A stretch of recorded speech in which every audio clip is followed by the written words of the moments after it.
Oh, that's it. We are live. Today is Tuesday, the 20th of November, 2018.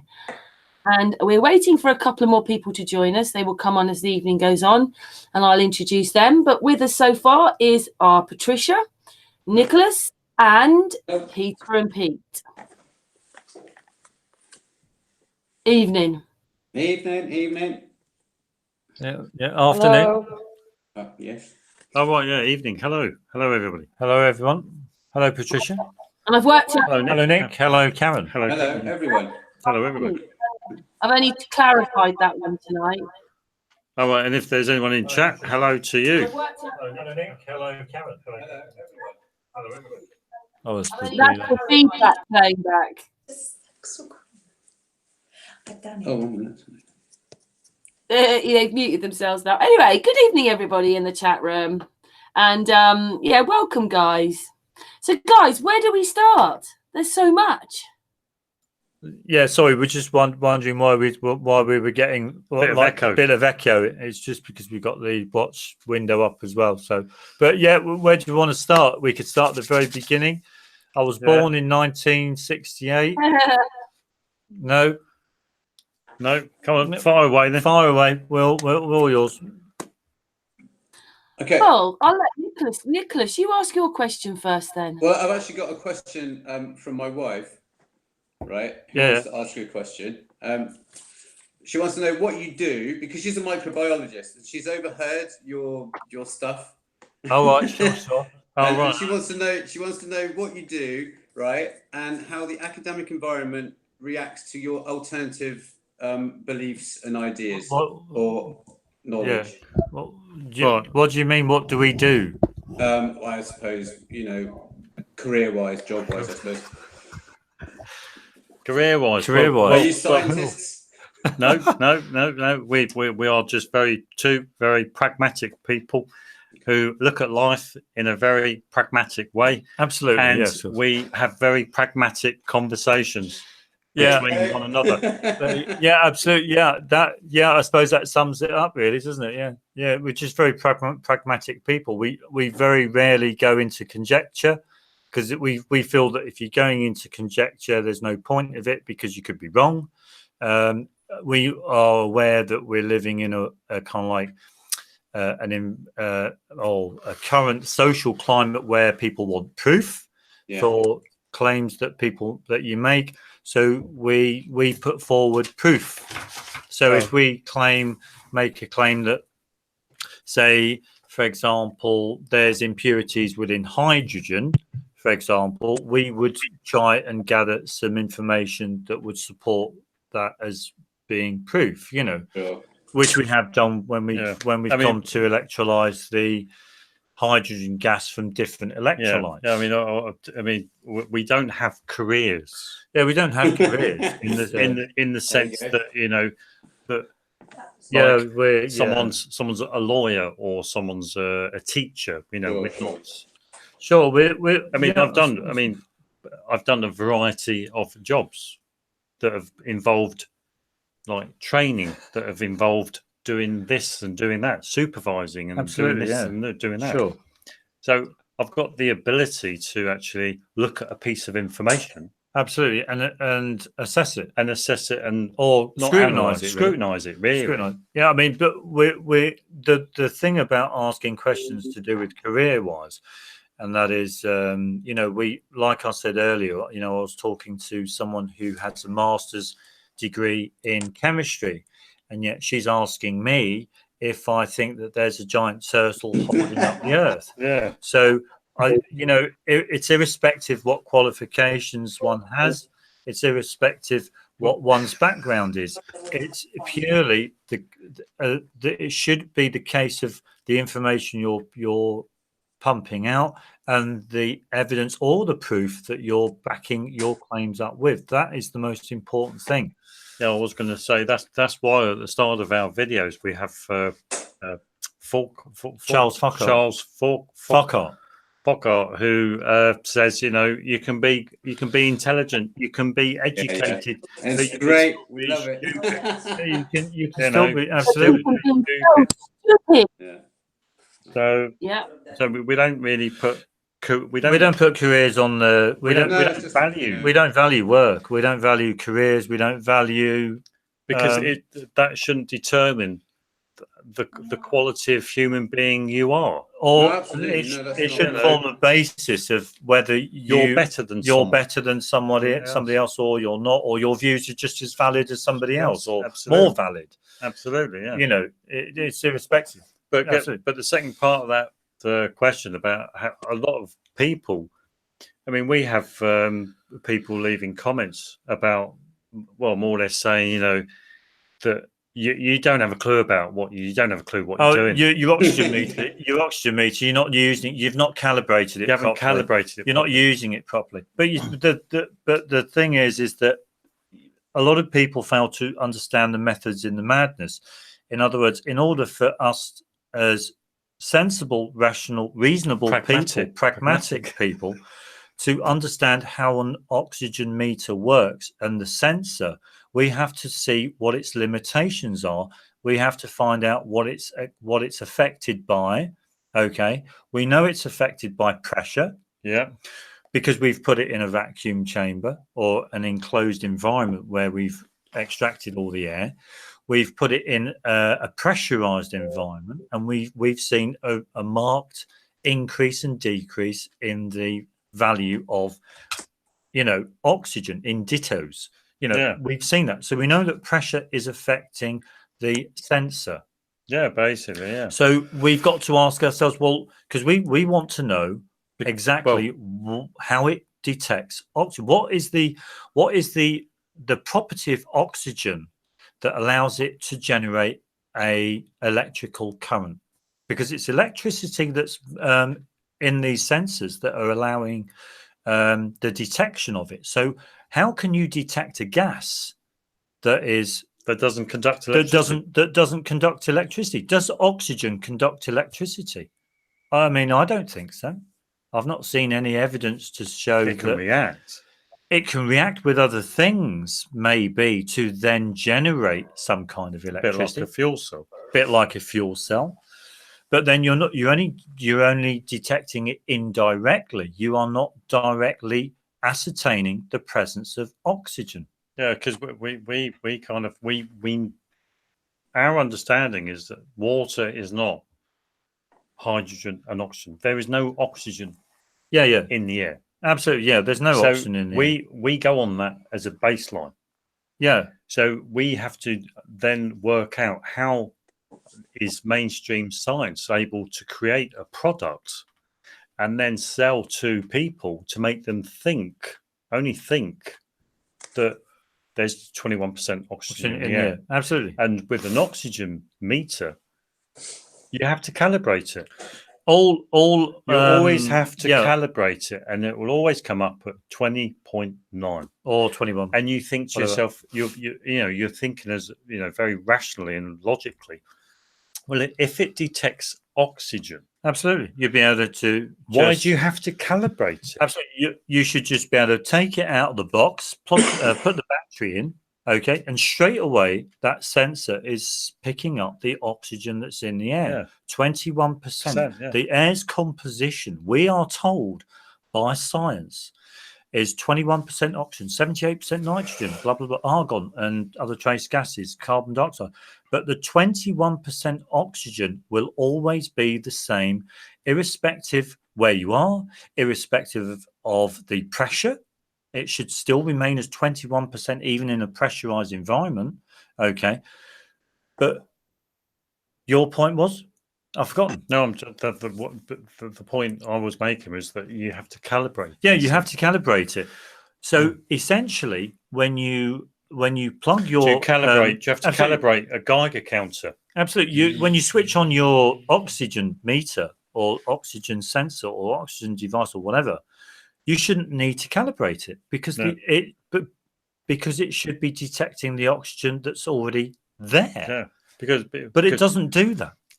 However, if we're communicating with flat earthers, and as far as we're concerned, every flat earther should have it in their minds that the world is not what it that the world is not what mainstream puts it out to be.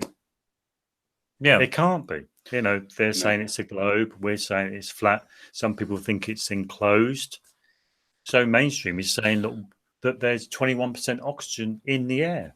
Yeah, I mean, when you think about it, you know, when we're told that the Earth's a spinning ball, for example, you can imagine what that's like on our perceptions, how that affects our perceptions on our natural environment as we interact with it.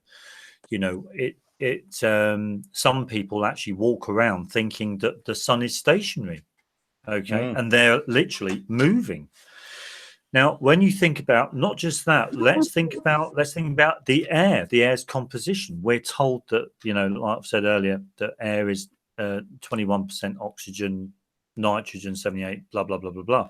So when you're walking down the street, you're going to think to yourself that there's oxygen, nitrogen, all in this little mixture, this little bundle surrounding you, and yet that is kind of like interfering with your natural resonance that you have with your environment, because your environment is just air that's surrounding you. Obviously, there's impurities in it.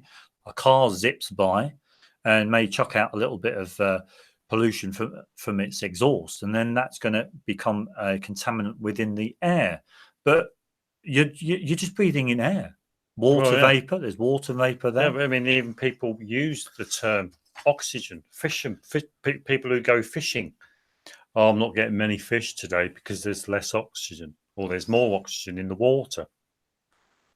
Yeah, you know, it's just crazy how people have been made to think. Yeah, made to think. Yeah, but we've had a teacher. We've had a few people come onto our channel and leave a few comments on videos about oxygen and hydrogen and oxygen being water and all this. Some people are teachers, and you know, we always ask them. You know, I mean, if you're going to make a claim like what science does for a lot of things, we'd just like to see some proof. And you know, after a long time since we put up our first video about water, for example, and even oxygen, you know, we've not seen any proof for one little bit. Now, some people may think, oh no, I've been over their stuff, I've debunked their stuff, but they've not shown any proof. There's a difference. They may have shown some information, or you know, they may have shown some information, some calculations. Well, they couldn't have had. Well, there's got to be oxygen and hydrogen in water because we calculated the amount of oxygen we got off from the electrolysis, and we found it to be more than what was in the substance. You know, but you've still got to prove that the oxygen came from the water.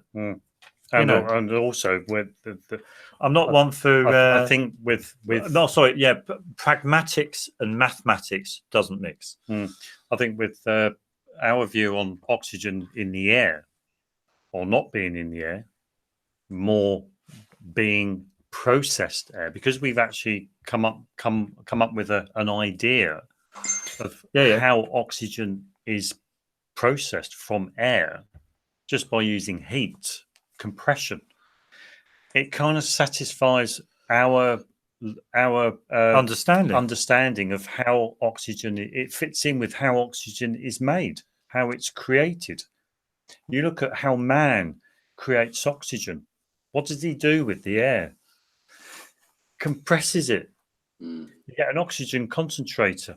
He's got a compressor in the machine. Yeah, literally a compressor. That's what the jet engines do, isn't it? It compacts. Absolutely. Jet engines, good example. You know, that fan is just compressing the air, which is making oxygen. And one of the things is quite remarkable, and that is when you actually get a bottle. Whether you collect your oxygen from, say, electrolysis or even from an oxygen concentrate or whatever source, you'll notice that if you got it in a bottle and you open the lid up, the oxygen will basically remain in that bottle. It's not going to kind of like just ooze out of the bottle. No. It'll just remain in there. It's very dense. So you get your lit splint or your glowing splint, you pop it in, it glows brighter, and then you take it. And you hear a pop as well. Okay, yeah, you may do, but you take it out, but the oxygen will remain in the bottle. So you've got to ask yourself, because we're even starting to think, well, what is a gas? Because you've got to start thinking, because I'm positive. Now, I could be wrong, but, because I like just thinking freely. But it's possible that we are not seeing the true picture on gases, matter, everything around us, simply because of our conditioning that science has given us with our states of matter, molecules, all this lot. I mean, I asked some guy said about on our last video, he mentioned why he said to us that, you've not used the oximeter correctly, you're not calibrating it, blah blah blah. And I said to him, okay, well, thanks for your opinion, blah blah blah, but can you show me an oxygen? Can you show me an air molecule? What does an air molecule look like? Remember, 21% oxygen, 78% nitrogen, argon, carbon dioxide, and other trace gases. What does an air molecule look like? They can show you a nitrogen molecule. They'll show you a nitrogen or an oxygen molecule or an argon molecule. Absolutely. Maybe a carbon dioxide molecule. But what about one that's an air molecule? Absolutely. Like Brownian motion when he was looking at air particles bombarding that bit of dust floating around. Oh, the dust part. Yeah, absolutely. Yeah, because you've got to one thing that's taught me over the past few months, and that is when we were looking at Cavendish, for example, and his understanding on water, thinking that it's hydrogen and oxygen. Even he had an inclination that it could have just been oxygen, couldn't he? Water could have been just air. It could have just been air. And because nobody seems to know exactly, what hydrogen and oxygen, what exactly caused the water to form, because at the time one thing they didn't want to accept that the water vapor was already present. I mean, you think in the late 1700s. Sorry, I've got to finish off. And because of that, I just think that even the understanding has been skewed. So people who we think are kind of great people, like Cavendish, like Lavoisier, weren't doing their jobs properly. Well, when you think about it, I mean, people were looking at gases in the late 1700s. So what's that? Nearly 250 years has gone by. What's changed? Well, nothing's changed to the gases. Nothing's changed to our understanding of them. Absolutely, yeah. No, it's as if they've been set in concrete 200 years ago. Yeah. And no one's actually thought of a better understanding of them. Yeah. But it's just like like the ancient Greeks, they knew the Earth was a spinning ball, or they knew it was a spherical. But it's the same kind of it's the historical element that they attribute to it, especially with chemistry. They're still going over people 200 years ago. Well, it's a kind of romantic notion, isn't it? They kind of, it's almost a romantic notion. It's some clinging on to some kind of ancient bit of knowledge that it's like, really. I mean, sure, it's like, it's like living in the past. Really. In the past. I don't want to hanging on to men with the pointed sticks in the ground, and really, did they do that? And probably not. And the worst thing is that woman with the masters in chemistry thinks he was wanting to go back to the Dark Ages. Yeah, absolutely. Yeah, and yet mainstream wants everyone to go back, be stuck in the past. Absolutely, it's crazy. It's crazy, but crazy mentality. I think we're. I mean, when I think about a lot of the stuff that we've gone over, I certainly I'm not in a position to rescind on any claim that we've made concerning water, concerning air. No.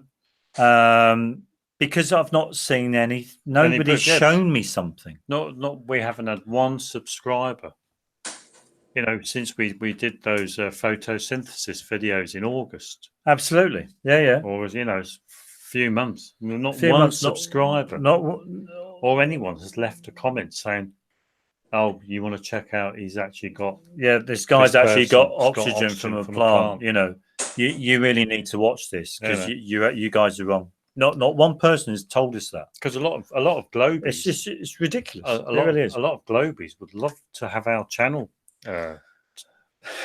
taken down. Why?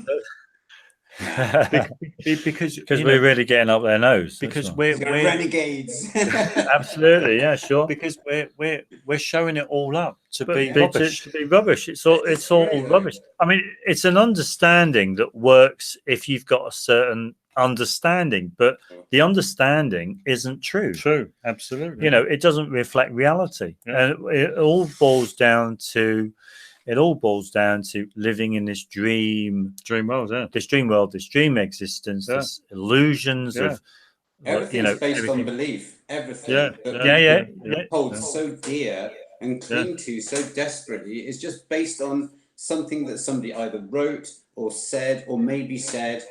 Yeah, I know. Wrote. But no thinking. There's no clear-headed thinking about anything. It's so. Yeah, I know. It's ridiculous. But I think you've picked up a good one about the belief, because the thing is, and that is, the more I talk to people about things, lots of people can relate to it. Like when you were talking about belief, Nick, you know, I mean, I can relate to that. I can. Peter can relate to that. Vic can relate to that. Lots of people can relate to that. And it's those kind of things. Apart from if you're a religious flat earther.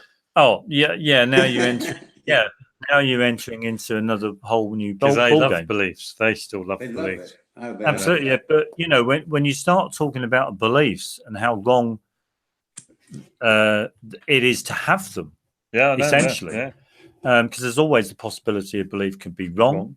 You know, you start. I think it's a better way to perceive the world you live in and to understand your environment. It's better to say I don't know rather than say I believe.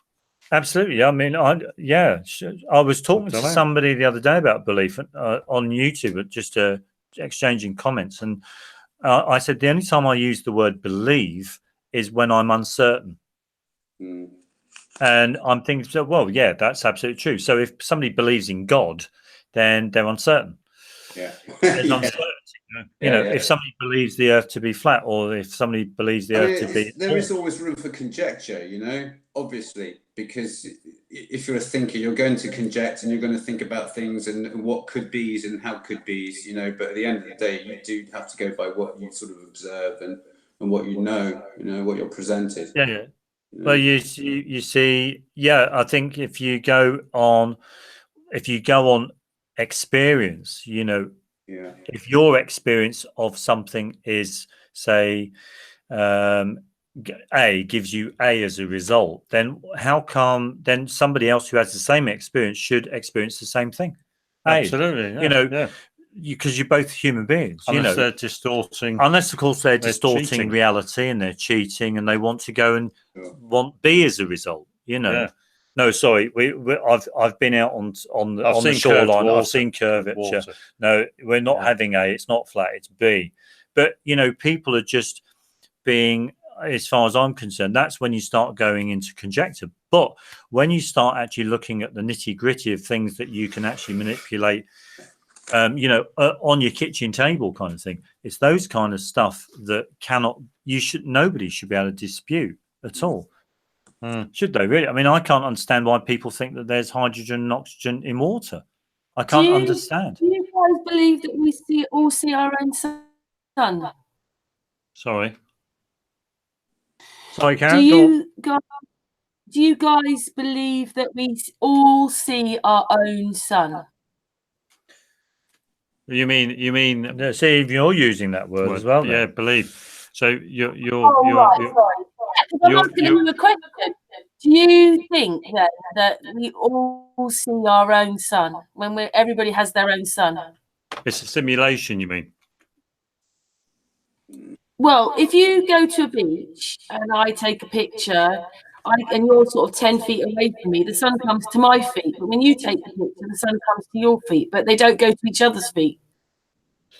I think I think at the end of the day, you see, this goes into life is like the experience is a very subjective thing. You know, I mean, if me and Nick were standing at a beach looking out, you know, I couldn't see what Nick was seeing because I'm not Nick, you know, and vice versa. So the experience is the same. However, you know, we're looking at the sun, and that's something that we don't know what it is. No. Whereas if you're looking at a bunch of keys, for example, and say you've got a red key and a green key, and the red key opens the door, then Nick, in order to open the door, if Nick sees me use the red key to open the door, Nick's not going to use the green key thinking that will unlock the door, will he? You know, it's things that can be tested and tried that are tangible. That, you know, everyone should agree on, you know, things that are tangible, whereas, you know, things that are kind of like things that can't be proven or we can only add conjecture, then, you know, you're entering into just there is the circle of sight, isn't there? I mean, that how far we see and what we see within our circle of sight. There's a channel, Enslaved by the Media. Oh, yeah. And he really goes into detail into all of that. Actually. Yeah, because he reckons and we how can we only see and how we see objects coming. It's almost as if the way he describes it was quite a bit interesting in the sense that it's almost as if we were inside lots of bubbles stuck together. Because they're like, do you see what I mean? Well, I can. Yeah, one of the things, because we were out layers. Sometimes you can look at hills in the distance, and then it seems closer, and then you can drive closer, and it seems then further away if you're looking at it through. Can I add to that? Yeah. Go. He's in the chat room. Costa was there. We went to Silbury Hill and we parked the car in the car park. We had a walk to the fence, and at the fence, then you go over the fence and into the field, and there's the pyramid. But when we were back at the car park, the pyramid looked 4 times the size it was, and yet by the time we walk back to the fence, you can see there's a field, and it's now stuff like that. I put a video about it on Sun and Moon. It was like, you have to see it. It's weird. It's like, you and me haven't. look at the size of it. Oh yeah, we haven't really gone into this kind of. It's very interesting, this whole circle of sight and how we see things, and the distances, and then that was all going into then how they've been lying about distances and lenses and how we view things and how they know how to trick us. Yeah, in that sense. But that I mean, that it's possible that could be evidence or some information that would support the view that we live in a simulation. Yeah, because we are. If we live in a simulation, that would scare a lot of people. Yeah, it would. Absolutely, absolutely. Because it's always been our understanding that life is a simulation. Our brains literally create our reality because our brains and our heart essentially, create our reality. Well, no, our physical reality is a projection that's in our brains. Yeah, the brain is manifests the reality manifests in the brain. And your heart, the physical, and your heart enables the interaction between what's out and what's in. Yeah, this is. So can I just quickly nip back to the sun? Yeah.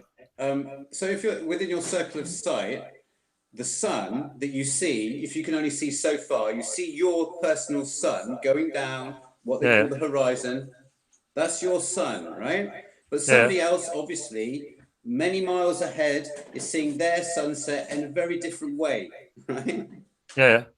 So that explains, that kind of says, well, then what is that sun? Is it a projection of something? Is it something that's just really in your mind in that sense? Yeah, even though everything really absolutely. It's hard to try and explain. Yeah, well, it probably is. Well, I have to admit and that is I know it's conjectural stuff we're going on about here, you know, so there's a lot of possibilities, a lot of things we can throw around the place. But either way, you know, I mean, it's still interesting stuff, but we would still edge towards things being a simulation. Absolutely, yeah. Purely because that word really annoys me. Does it annoy you? Simulation. What would you prefer? You see, in my understanding, someone who's got no vision, someone who has no vision wouldn't be able to see the sun. So therefore, we can't use the sun as a means of understanding our world, if you know what I mean, or understanding our environment. It's you know what I mean? very, very curious. In giving that understanding. Yeah. Sure.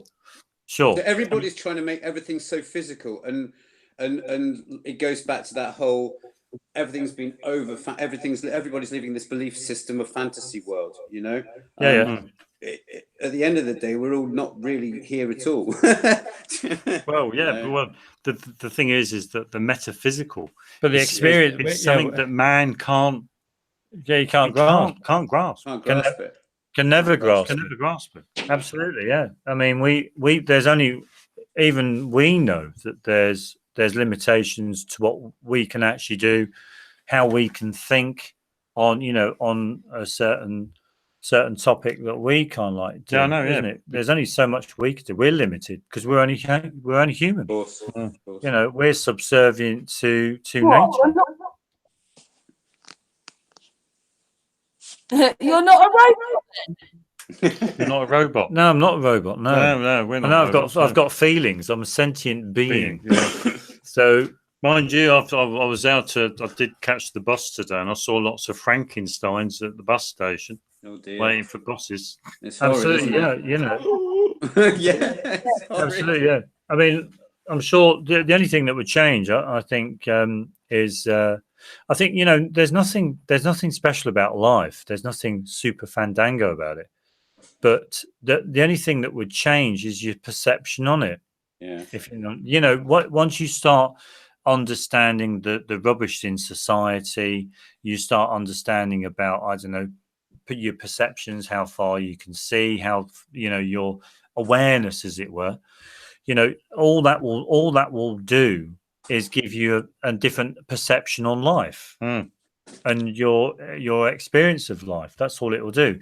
But, you know, it can't conjure up new mystical. Well, we don't think anyway. Yeah, it can't. Or it wouldn't be able to open a magical door to an unknown. Yeah, to another universe. Universe. I mean, I know, Karen, you're quite into your other dimensions and stuff, but you know, we're too pragmatic, aren't we? Yeah, we're too pragmatic. Yeah, we are. Yeah. You're into dimensions. Aquarian, aren't you? Dimensional, aren't we? We can walk, talk, breathe, eat. You know, we can move our hands, we can do a lot all in one go. So we're dimensional anyway. But I was talking of dimensions that we can't see. Yeah, but of course. Yeah, but it's like if you have a friend. Came on, by the way, guys. You also. I was just telling the chat room. This is before we came live, so that's what Peter and Peter. Oh, okay, yeah. Yeah, but you could have a friend who goes on holiday, goes to the Bahamas, say, for example, yeah. And you could be at home, yeah, and you could just sit there and close your eyes and just picture in your mind them at the Bahamas, your friend at the Bahamas. Absolutely. Imagine what they're doing, you know. So you could think, you know, there's a lot of people who get envious because people have more money.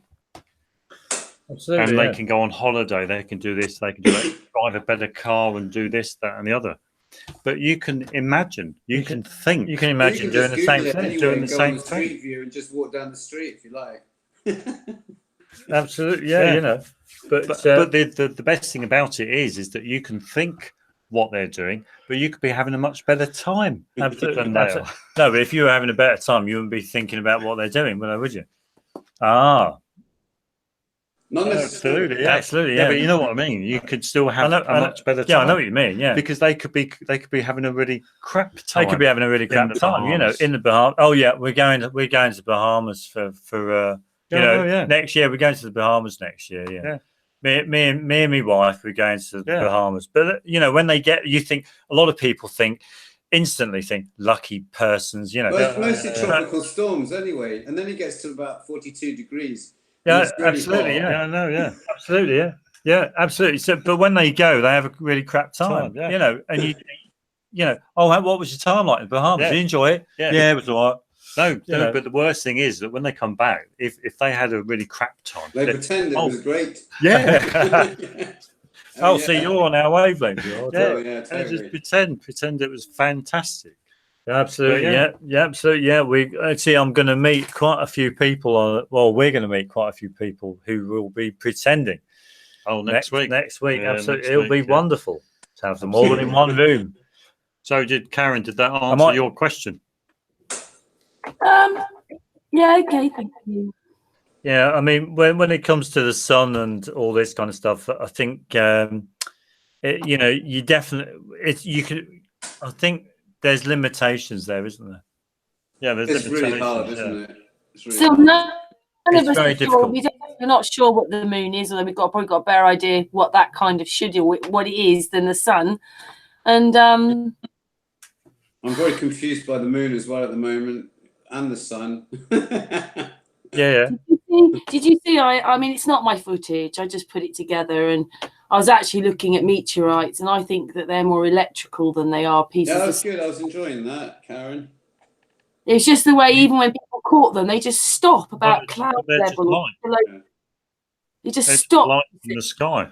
Well, Martin Leakey talks a lot about meteors, doesn't he, and comets and stuff in his presentations. You know, and they told us that's what they are, so that's what we're going to repeat, isn't it?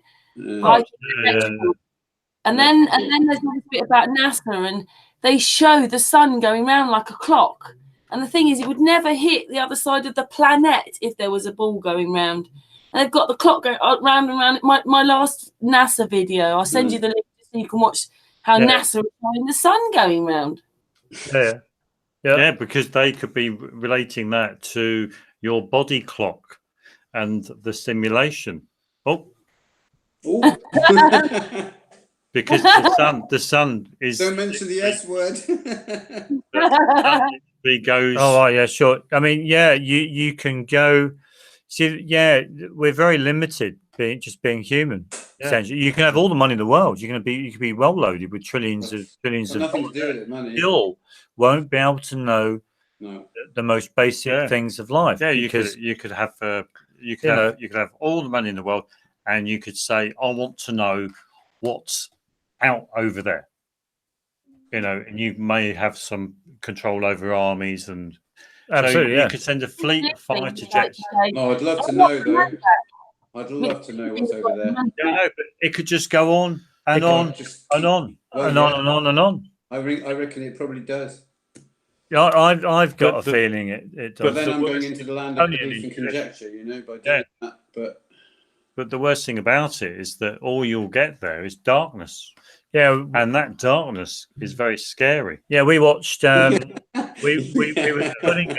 were putting our presentation together, and because we did a presentation, flat Earth presentation in February, and we've changed it around because we changed it around, made it more direct, and we're showing a few images of what a flat Earth can look like.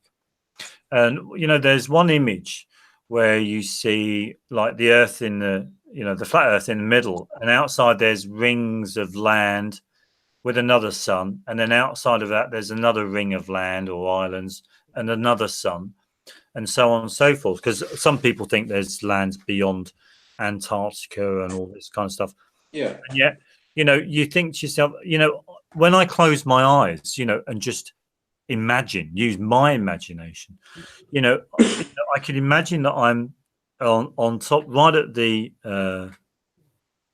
ice wall. Okay, I can accept that. One thing there, when you say ice wall, right? Yeah. This idea of an ice wall, circling us, this area that we're supposed to be in. How does ice stay ice against water and remain ice?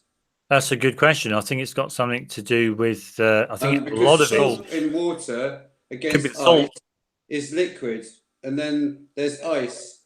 So what's stopping that water being liquid and the ice being ice? If it's an ice wall, surely there must be land and then some ice coming off the land. That's a good point. It could be the salt. Because otherwise the water would eat away at the ice, and the ice wouldn't be ice all of the time. But if the salt water, that's a good point, though. If the salt water has a lower freezing point. To me personally, I just think there's no way a liquid, especially seawater, could be next to a wall of ice going right down to the bottom of ice. It has to be on some kind of land.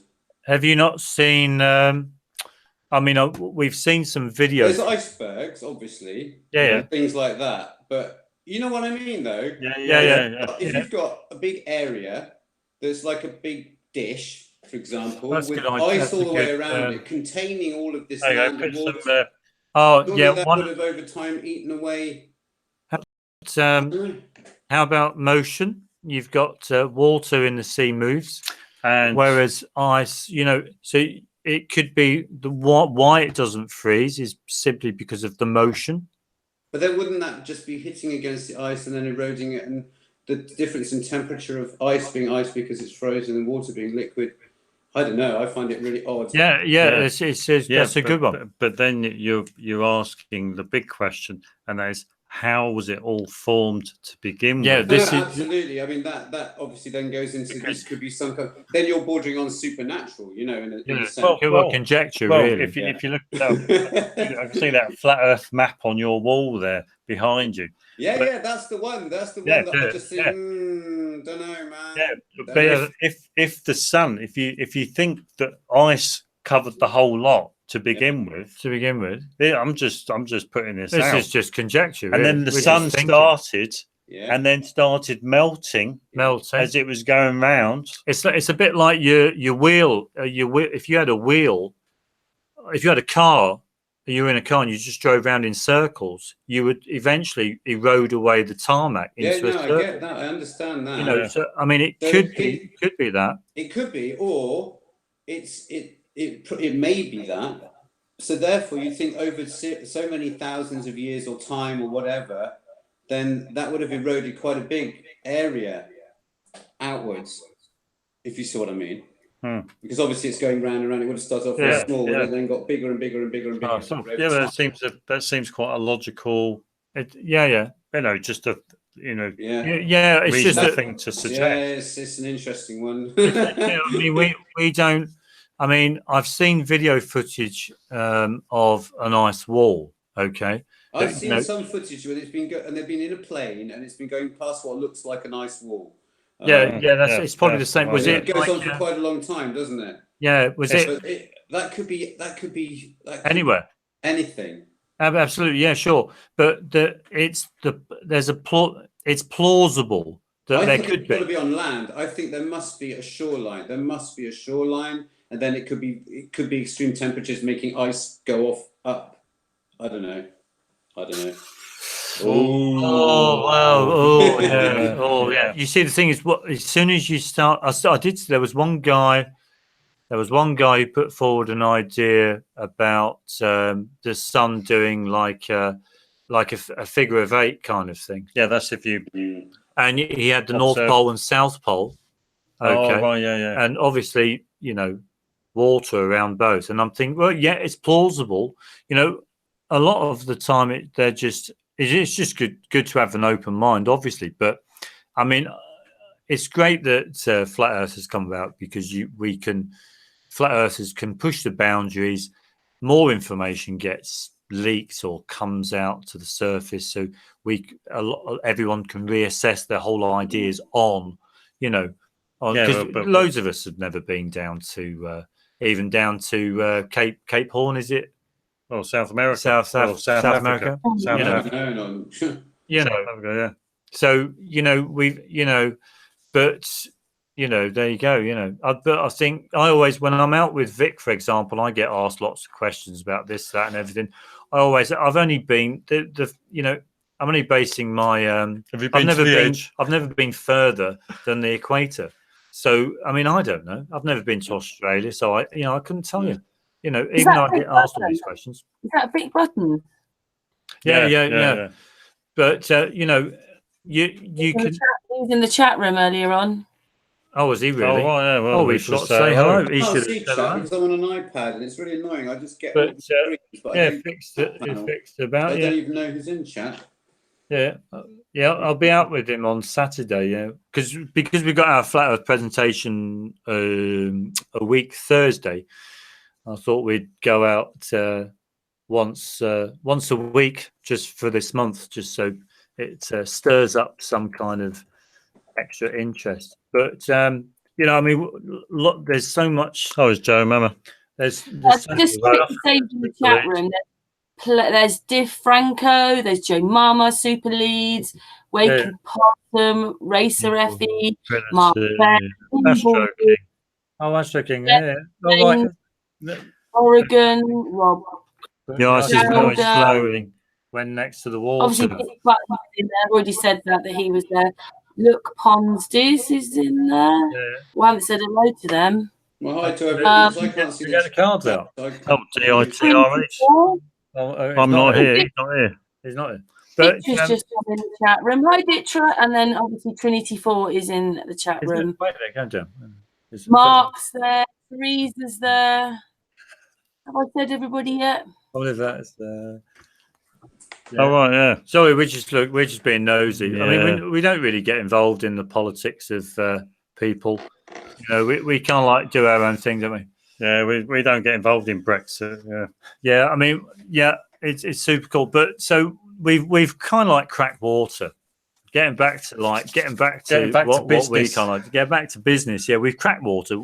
We are fully convinced 100% that water is not hydrogen and oxygen. We think it's absolute rubbish. For anyone who thinks that water is hydrogen and oxygen, we think that they're suffering from some kind of psychological illness, delusion, indoctrination, whatever.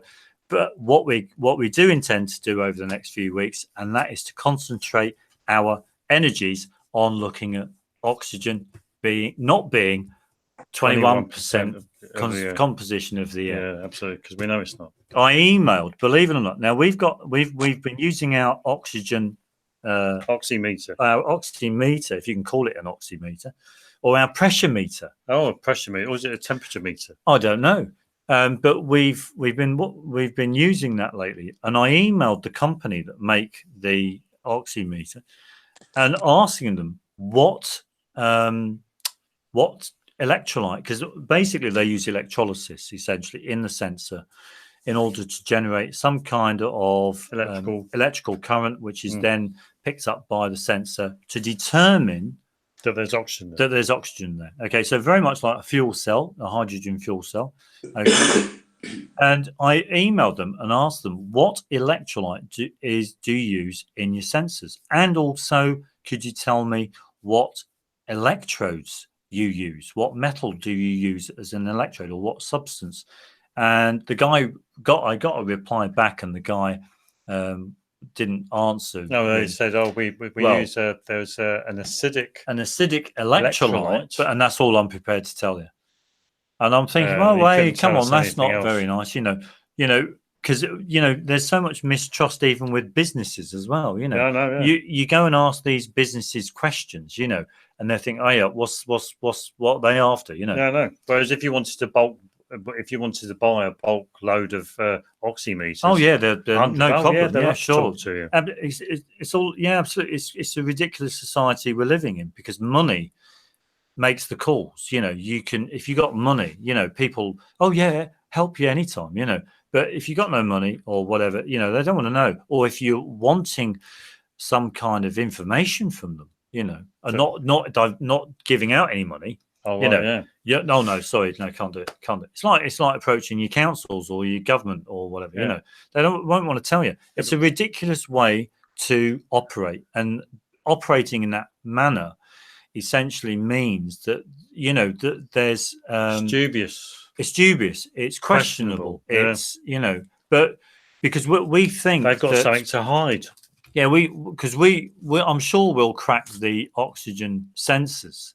Yeah, because you've got to calibrate them. Absolutely, you shouldn't need to. You shouldn't need to calibrate them at all. If it detected, if it truly detected, you don't like I said, you don't calibrate your Geiger counter.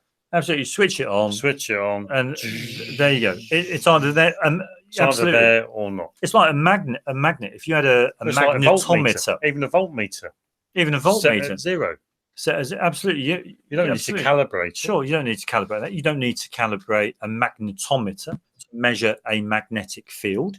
So you just switch it on, and there you go. Yeah. Or it's going up. We're getting into a magnetic field. But any gas detection, oxygen, you have to calibrate. You have to calibrate, and you have to calibrate in the same environment as you are going to use it. You are literally telling the device that there's 21% oxygen in the composition in the air, and that is ridiculous. You shouldn't be doing this at all. Absolutely. So that's one of our big gripes.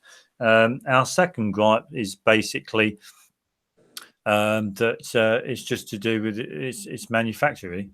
What's that? Well, I'm sure we're gonna suss it out. I mean, it's a great one about the oxygen, though. I mean, when you think about how oxygen is made, okay. They compress, like you said, they compress it, they filter it. They compress air. They compress air, then they filter it, and then they did I say how oxygen is made? Yeah.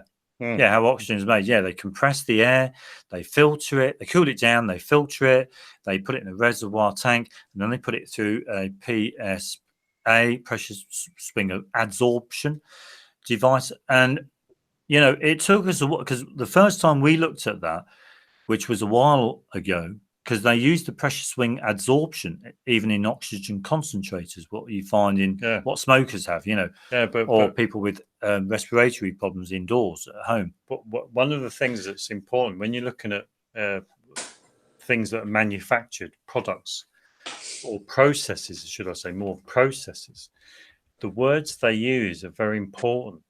Like that, what Pete's just mentioned, an oxygen concentrator. Concentrator, absolutely. It's not a generator. It was an oxygen concentrator. Concentrate. What's it concentrating? No, it's concentrating the air in order to produce this this gas. I'll use that word very loosely. That will sit in a bottle and just stay there, for example, because it's so it's so packed tight. Yeah, compacted. But it was a while, because I've often thought, how on earth did they create oxygen? Given our understanding of oxygen, how on earth did they create oxygen? And I think, it's only our opinions, but just the ability of when you compress something, it gets hotter, and with heat, materials will expand. Okay, so you've got all of them molecular sieves in the canister. In the canister, they will expand only slightly. You'll only get a slight temperature difference. They'll expand.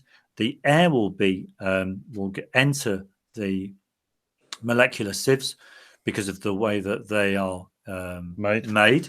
Because they've got very tiny pores all over them, crystalline structure with tiny pores. And when they cool down, because the canister's being equalized, they'll contract, compressing that air. So when the canister is heated up again by compressing more air inside it, they'll expand and release the air that's been compressed. So essentially, in our understanding, oxygen is just compressed, dry air. Yeah. I mean, also, I don't know whether people who are watching this video or listening or whatever know somebody who uses an oxygen concentrator. If you have some common sense about you will actually think about how they work. So, okay, if it's taking the oxygen out of the air, the 21% oxygen out of the air, and the zeolites that are in the canisters, the sieves, the molecular sieves, are trapping the nitrogen, because that's what we're told. This is what we're told about them. The zeolites and molecular sieve is trapping the nitrogen. It's got to release that nitrogen out into the room. so that the oxygen can then be fed to the patient or whoever's taking the oxygen. So the patient is going to be sitting in a room filled with nitrogen. After a while, and doesn't make sense. Absolutely, one of the great things that I haven't mentioned, and that is when one of the ways that they make, or another way they manufacture, say, nitrogen or oxygen, and even argon, is by liquefying air. Now, when they liquefy air, all they do essentially is that they compress, cool, compress, cool, compress, cool, compress, cool. They continue that cycle until you get liquid air. Okay. Now, all of that liquid air goes into, obviously the temperature is very low, but it goes into a distillation tower. Okay. So the liquid air is allowed to evaporate, essentially heat up. They allow it to heat up, and the oxygen, nitrogen is tapped off at varying levels of evaporation. So when you think about it logically, okay, we've mentioned already that oxygen is a very compact gas. Okay, it's a very compact gas, dry, compact gas. So if you've got liquid air, okay, just close your eyes and imagine that you're that liquid air at the bottom of the distillation tower, okay, and you're starting to evaporate. The gas. Well, you're not starting to evaporate. Well, yeah, sure. But the liquid air is. But the gas above the liquid part of the air is going to be very, very, very compact and very concentrated. And the higher it gets, it will get thinner and thinner and thinner. So you can understand that oxygen is essentially dry, compacted air. Absolutely, it's not this 21% that's in the air at all. No. That's absolutely rubbish. And I've got to admit, we've never ever made nitrogen. Yeah, I know. Yeah, because another thing is that they also use this pressure swing absorption technology to make nitrogen. So they're using the same technology to make oxygen and to make nitrogen. Absolutely, yeah, of course. So what's the difference between the two processes? There must be some difference. Give you nitrogen, a gas, or to give you different oxygen quality than absolutely gas. Yeah. Now we think the only difference in the production is essentially the either the molecular sieves that they're using, the size of them, okay, or the amount of compression that they're compressing the air. Yeah, they can be the only two differences. Yeah, because nitrogen may not compress the air as much. Absolutely. As the air for oxygen. Absolutely, yeah, sure. I mean, we're talking. So what we also could consider to be the case, and that is the fact that there's a gradient between oxygen, nitrogen, argon. Like we're saying about sandpaper. About sandpaper. Think of air as being your grit paper, your abrasive paper, and you've got all of your different grades going from coarse to fine. And you may have oxygen here at coarse, then you've got nitrogen, medium grit, and then you've got argon, and then you've got whatever and ever and ever. And it's this is the way you've got to look at it, because this is exactly, in our understanding, that's exactly what's happening. Yeah, because the air that man's doing in order to process it, in order to get his his oxygen, nitrogen, argon, and all this other stuff. All this, absolutely, yeah, sure. So it is. I mean, you could argue that. I mean, it's even possible that all gases are the same stuff. It's possible. We're not saying that it's true or it's not, but it's just possible. No, because it's like. I'm certainly beginning to think that carbon dioxide is a vapor. It's not a gas. Simply because when you think about how is carbon dioxide actually produced, how do they make it? Well, you can burn something and it will produce carbon dioxide. But if you burn something that's organic, like wood contains moisture.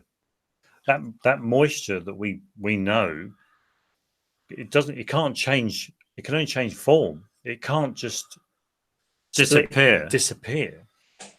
So that moisture will change form from being in the wood to being a vapor because of the heat.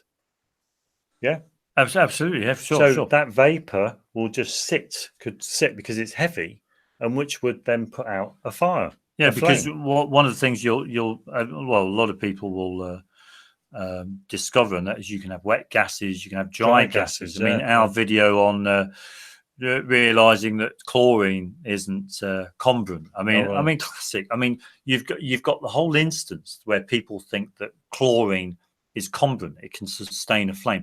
You've got people talking about, going into a chlorine environment on some kind of planet, and it can sustain combustion. There could be life. Oh, yeah. Peter Wathers, I'm sure. He mentioned about life sustaining chlorine. Or chlorine sustaining life, I should say, on another planet. And it's absolutely ridiculous because there's oxygen. There's actually oxygen residing along with chlorine. Yeah. It's being produced along with chlorine. Yeah. But a lot of these people can't seem to see the wood through the trees and think that is the case. Yes, because they're stuck on their education Rather than what man actually is doing. Absolutely, yeah, because you can't. That's probably something that we've noticed with a lot of people who leave comments, who try and challenge us, is that a lot of them are stuck on the education and not looking at what man is actually doing in the real world. In pragmatic terms, Yeah. I mean, it's okay getting a lump of rock from the ground, but you need to do things with that lump of rock in order to get your aluminium. Well, you've got to do things to get your zinc. Well, it's just like your if copper roofs will form, or copper will form a verdigris, will form what they would call a carbonate or a sulfide or whatever.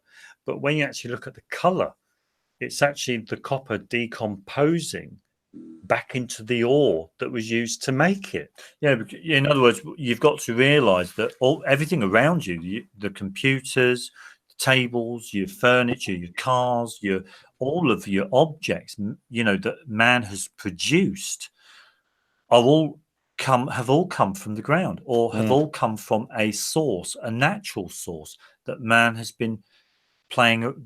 played around with. Okay. We live in a processed world. Yeah. Our views are processed through our education. The things we use to communicate and to go about our everyday lives are processed, have been processed. Human beings are processed. Absolutely. But the processes mean we've only got what we've got through processes. We've only got oxygen through processes. We've only got helium through processes. We've only got hydrogen through processes. We've only got lemonade through processes. We've all of this stuff. It's all man-made. It's all created, processed nature. Man processes nature. Nobody can disagree with that. We've come so far from the natural, our natural lives. It's unsurprising why this woman that I was speaking to on Saturday said to me, or said to her son, that, this man wants to take us back to the Dark Ages. Because, it's just the processing that she loves. She loves the processing. She loves the globe society because that's the processed product. The globe society. That's the makeup. Real life is the unprocessed, raw, natural experience of life. Yeah, and a lot of people are frightened of it. A lot of people don't like it. I can understand why. But the trouble is, and that is, you start going into, you're not living a real life. You're not living in reality. You enter into your dream world. You know. Well, you're denying yourself of you. Absolutely. You're denying yourself of your true self, you know. Absolutely. So, you know, I mean, but it's a great way to look at it. I don't think anyone could argue really that well against the understanding that we are living in a processed world. Are we? Absolutely. You know, everything's processed. Our food is processed. I mean, I found out the other day that in our only through something I was doing, but I found out that in, you know, our baked bean tin cans and all of these, well, tin cans in general, they're actually lined with a substance that is like a plastic. Okay. So that the food stuff doesn't go off or it doesn't get contaminated by the tin can. Yeah. And you can leave it. You can have your tin lying in your cupboard for years even, and the food will be okay. But they never used to do that. They never used to do that, but they're starting to do that now. And as soon as I realised that this plastic is in the tin cans, I'm thinking you can understand why they're fracking and why fracking is so important. Because they're putting, you get plastics from a lot of the, you know, a lot of the stuff, the shale, from the shale. Yeah. You get an awful lot of, you're able to process that shale and create an awful lot of plastics. Yeah. So without the fracking, we're not going to have our carrier bags or our plastic lined tin cans, pop bottles, the processed life, you know. So, you know, people shouldn't be too hard about it because in certain respects, because man needs to do it. Yeah. So we're going to, when they have the fracking demonstrations around here, we're going to go and convince them all that, you know, they should allow them to frack. Absolutely. Well, there's a need for it, though. I mean, people, you take people's cars away from them, they'll create Mary L, won't they? Yeah. Sorry, you can't drive your cars. Sorry. Yeah. Oh, we're taking the plastic away. We're taking the plastic away from your cars now. Sorry. You know, people will moan. They'll kick off like anyone's business. Yeah. And it's the same with an awful lot. You know, the trouble with this society is that it's been built up so much. Oh, sorry, I should say it's been allowed to be built up for so long under the same rubbish, the same processes, the same, that it's reached a point where people will find it. Well, they'll find it. They'll be shocked if it all went. Yeah, but if it all disappeared. But when you look at the society, the globe society, what vision does it have for the next 20 years? What vision does it have for the next 100 years? Absolutely, yeah, sure. It doesn't have a vision. It doesn't have one at all. Well, I don't know. It might have one about going to Mars or something. It has fantasy visions, you know, like amazing space elevators and things like that. Oh, sure, yeah, of course. But maybe a highway in space, you know. Orbit, the M25 orbital, gets extended and goes orbital, you know. Yeah. But I'm more talking about for a human being. Sure. What's it going to be like for someone to live in 100 years' time? So exactly the same as what it's like living now. I liken it with when they built the M25. They knew that more people would be driving cars. So, okay, let's make the M25 4 lanes all the way around because we know we can anticipate that more vehicles will be on the road. I'm going to be devil's advocate here and say, well, perhaps they wanted to limit the increase in cars. So they only built like 3 lanes. Yeah, because it's quite an interesting conversation because you begin to realize, can man sustain the current absolutely his processed world? Yeah, can he sustain? This is a big question, you know. This is why he's looking for free energy using hydrogen. Absolutely, yeah. You know, alternative fuels. You know, I mean, we were given a link from someone about making using CO2 and hydrogen to create a new kind of fuel. We think it's just rubbish, absolute rubbish. You know, because there's the trouble with society, the man's process society, and that is it. You know, it can offer people the world, really, and you know, it's just ridiculous. It goes beyond ridiculous, doesn't it? Really? Yeah, I know. Yeah. And yet, you know, it doesn't need to. But you know, I think, you know, you know, I'm sure a lot of people have said this before, but you know, it's about time people looked at themselves. Do you know what I mean? Oh, right, rather than looking out there or looking in through microscopes, you know. Yeah, but the trouble is with this. The trouble is with this society is that this society is frightened to look at itself. Absolutely, but you know, there's got to be a time when people have to do that, because we're not going anywhere. You know, we can't. You know, there's no way we're going to go anywhere. So you know, it's going to reach some point. You know, there's you know, I mean, given my understanding, you know, I can certainly foresee that this society, man's process society, will stagnate, and I'm sure we're seeing that now. Yeah, 2000, year 2000 started. It's just going to stagnate. It's you know, it's not going to go anywhere. It won't get better. It won't get better. You know, it'll just stagnate, and people get tired of it, and you know, that will mark. Yeah, I mean, it's like if you're a young person. I don't know if there's any young people in the chat, but if you're a young person, you're subjected to technology, mobile phone, computers. When you get older, you'll reach a point where it'll just turn you off. I know, yeah. I mean, you just lots of people get turned off by phone. You will not want to look at a screen. You will not want to. Absolutely, yeah. Because I mean, I know they're good for. Okay, let's look on the good. You could look on the good side and say, well, okay, look, people can communicate. You can get lots of information and all this kind of stuff. Okay, that's a good thing. Okay, yeah, good for this. Yeah, it's good for this. It's good for this.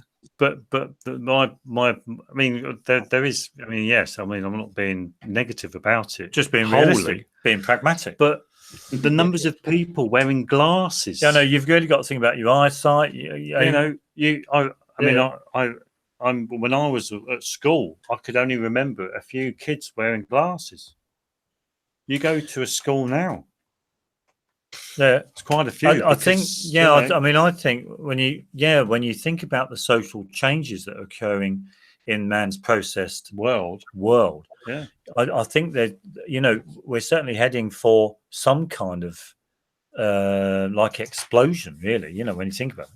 Well, I was talking to someone today, and someone was mentioning about Brexit and was talking about civil war, civil unrest. Did you read the Daily Mirror? The Daily Mirror the other day talked about troops on the streets, getting the army supporting the police, of all things, just to quell civil unrest, because these Brexiters are well fed up with all of these immigrants, you know. Yeah, and you think, but you know, it's just ridiculous how you get. Yeah, this is the. You always, I think, whenever we talk to people, we always come back on people, because we're not frightened to talk about people.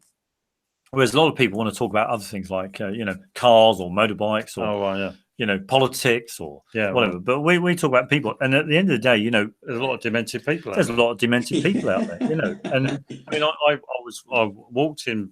A bus station is a fantastic place to look at people. Anybody would think you live in a bus station. They would actually. You spend so much time at a bus station, you know. But you look at the people, and there was a woman there. Yeah, there was a woman there. She may have been disabled, but she was smoking a fag. But she was going like this, just smoke like that, and I caught eye contact with her, and I'm like looking at her, thinking, you know, what does she do with her life? Probably sits there. But the way I looked at her, because I look at people and I look at the pain in people, you know, or whether someone's looking at me with disdain, or you know, yeah. Why are you looking at me like that? Oh, they could be giving you a wink or something, you know. Oh yeah, oh, my love. But there's so many people who are like her, but nobody seems to be wanting to do anything to make their lives better. I was one thing I've noticed. Ridiculous. Yeah, one thing I've noticed over the past few days. And that is, you know, or it's become more to the forefront of my awareness. And that is, people will always say sorry after something's happened. After the event. So I'll give you a great example. You could be in your supermarket, pushing your trolley around or walking around, and someone clips your ankle with their trolley. And then they say to you, oh, I'm ever so sorry. Yeah. And you think, hold on a minute. don't people get educated to be considerate towards other people? Yeah. You know, there's a big there's a big problem in society in that people are lacking in consideration for other people. Absolutely. Something is seriously wrong. Absolutely. I would probably sign a petition, without a shadow of a doubt, to lobby Theresa May. And say, look, who's manager of the business, to do something in schools to get things changed, because people need some proper education. Get rid of your physics education. Absolutely, get rid of the rubbish of like life Newton skills, and all that. with life skills. Absolutely, Communication skills. Absolutely. Who gets taught in school how to communicate with other people? Now, if we had proper communication lessons in schools, I wouldn't have had that woman who's the master's degree in chemistry telling me or asking me whether I thought turtles were holding up the earth. Absolutely, because she'd know that it was a ridiculous thing to ask. Absolutely, of course. I mean, I don't know why people. I don't know. When I'm out on the street, I even say I've gotten to a point where I even say down the microphone that education, in my opinion, is rubbish.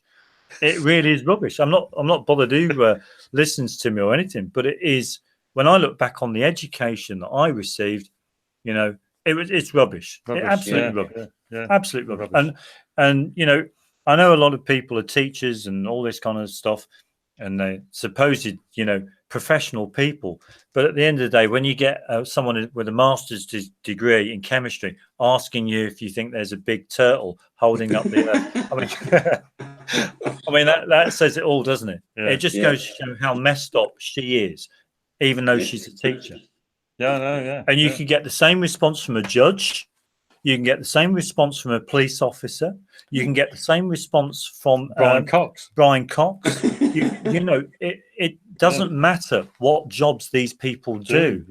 It's their state of minds that are in question.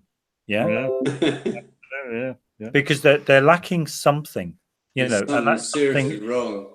Absolutely, I mean, it's so many. It is nice to go out with Vic on the street and do Flat Earth, because it's certainly, I was, when I was there Saturday, I was talking away on the microphone, and this woman was actually listening, and I can sense that she was kind of like waking up from her slumber, and it was, even though people walking past and they were calling me an idiot or whatever, it was just so nice that I could sense that she was waking up, because she was actually listening. I had a woman who was 83 come up to me, and even she was saying, it's flat. Absolutely, it's flat. An elderly woman, 83 years of age, pushing a shopping trolley, trolley, and then she started talking about what life was like, what society was like when she was younger. People used to talk, kids used to play on the street, you could leave your front door open, blah, blah, blah, blah, blah. And yet the thing is that after she left, I felt so sad that I hadn't experienced that. And I've been denied that experience because of the society I live in. Why people vote, why people take part in this rubbish, I really haven't a clue. It is absolute rubbish. Because it makes you wonder whether people had a much better quality of life 60, 70 years ago. Absolutely, than now. Well, I think they did. Well, they did. There's people saying, we've got, look at science. Look what science has done for everybody. It's done to everybody. It's given us technology. It's given us the means to communicate. Wow. It's done this and done that. Absolutely. But if we were all able to go back and look at how people lived 70 years ago, we think, wow, this is great. This is like heaven. This is absolutely science. Fantastic. Some guy left a comment about, science, but science is, moving us forward and all this lot. And yet you think, what's all science is doing giving people devices and tools and machines to make our lives easier, so that we don't face reality. Don't think anymore. Lazy minds. It's just just generating lazy minds. Absolutely. You get a machine to do your washing. You get a machine to do your washing up. Your dishwasher, and yet you're on your phone for 2 hours. Yeah. Well, that's why people can't be bothered to think. It's like, and then things with flat Earth and things like that. It's just people can't even be bothered. Oh yeah. To think. Yeah, you've hit one again there, Nick, and that is people lack the ability to think. Yeah. They literally lack the ability to think. They cannot. Yeah. They cannot think things through. There's a distraction always. There's always a distraction. Yeah. Absolutely. Yeah. It's a bit like procrastinating, isn't it? Form of procrastination to face reality. Yeah. But absolutely, but the thing is that life will make people face reality, because they'll have to do that at some point. Absolutely, yeah, sure. But anyway, getting back to business. Yeah, getting back to business. We've got a wonderful Christmas special lined up for everybody. We've got. Christmas will be with us. I'm not religious. Don't do religion, and I don't do Christmas at all, but festive period. But we've got a very good, demonstration lined up for everybody. That would be good. over the Christmas period. So I'm hoping that it will secure our view. Well, I'm sure it will. Yeah. Absolutely, I'm sure it will. So that's something to look forward to for everyone. One's actually, but. Absolutely, yeah, sure. So has anybody got any information of any proof that oxygen is in the air that we breathe? Or there's Vic. Or what's the word? I can't remember the word, was it? Hi, Vic. Oh, there's Vic. Well, or even water is H2O. I mean, it's ridiculous, isn't it, really? I've never even considered water to be hydrogen and oxygen. Yeah, I know. Yeah, it's just water, that isn't it? Absolutely, yeah, absolutely. But so because that's all it can ever be is water. Absolutely, yeah. So all we've got to do now, this is the plan. We're going to focus on air and oxygen over, hopefully, just up until maybe a couple of weeks, really, probably, or just until Christmas time. Then we've got it sussed. And then all we've got to try and do, because it's my understanding that air and water are the same kind of stuff. Is it possible? It's very possible. Yeah. Well, so all we've got to do is find a way in which we can link the two together. Actually demonstrate it. That could be quite tricky, because you see, the thing is, we're very limited with the equipment we've got. We're limited with the heat that we can actually attain. Yeah. I mean, we were hoping to get, we were thinking about heating something up to like 1,000 degrees centigrade, but we're thinking, well, I think our neighbours would probably moan, Well, they wouldn't moan, they'd probably call the fire brigade. Absolutely. But, but maybe we could do it in other ways, but that's what we've got lined up. Because a lot of what we do is more, we do have to support a lot of what we say and the information with like videos or other information, mainstream information. We don't like making claims without providing information, supporting information, or even proof, demonstrable information or demonstrable proof. Really, absolutely, yeah. But so far, at the moment, we've been trying to. We watched a few videos about making a spark plug in water, and some guy or sparking a spark plug in water, and one guy said that he dropped water on a spark plug and the water's burning, and we think this is just ridiculous. Spark plug burning water. A lot of people in those videos would say that they're making hydrogen and oxygen. Absolutely, of course, but we think that's all rubbish. So we've actually managed to get a spark plug to spark continuously, and we've actually had it in water. But because of the spark plug's manufacture composition. I think it's gonna be there for days, isn't it? Because weeks. Our understanding is that water decomposes materials. So if you put something in water, it'll decompose. Something that's been processed, something that's been made, it will decompose. Absolutely. Might take a lot of time, might take a very short time, but it will decompose. Absolutely, yeah, sure.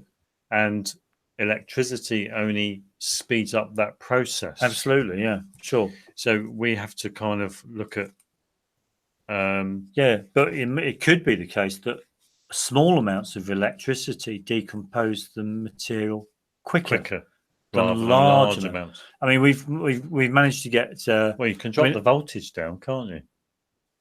What on that? Yeah. Oh, we could do. Yeah, drop the voltage. Yeah. Because we're told that now. You see, the thing is that I mean, when you get to a point. When you start thinking the Earth's flat and you start thinking there's no hydrogen, oxygen in water, and when you start thinking there's no oxygen in the air, when you start thinking that you don't breathe in oxygen and you breathe out carbon dioxide, you start waking up and you start thinking. So you start thinking to yourself, well, what's electricity? What's energy? What's pressure? What's all of these? Absolutely. All of the fundamental kind of like concepts that people talk about in lots of science, physics, chemistry, whatever. What actually are they? Yeah. What's heat? What is heat? Oh, right, yeah. They're very simple questions. But nobody knows the answer. Nobody knows the answer. It's crazy. Yeah, which gets back to our point about, we're only subservient to nature. We can never know nature. We can never know what the sun is. We can never know what the moon is. Well, how can blah blah blah? If we can't know, if man doesn't know what heat is, how can he say that? How can he know what water is? Absolutely, yeah, sure. Yeah. He can't. Absolutely. I often think that you can be out at your shoreline, at your beach, and you're looking out over the ocean, and if you took away all of the impurities in the water, there wouldn't be any water left. It's possible. But it's possible. It's possible. You'd have air. You'd have air. You could have air. You'd have air there, wouldn't you? Yeah. Absolutely. You've really got to think that, but then you've got to ask yourself, well, what causes the motion? You've really got to think about an awful lot. Yeah, but if you looked at it like that, you'd seriously look at the world in a completely different way. Absolutely, yeah, sure. If you actually looked at the water, the sea, as being impurities. Absolutely, yeah. And then you're trying to think what it would be like if the impurities were all taken away. What would it be like?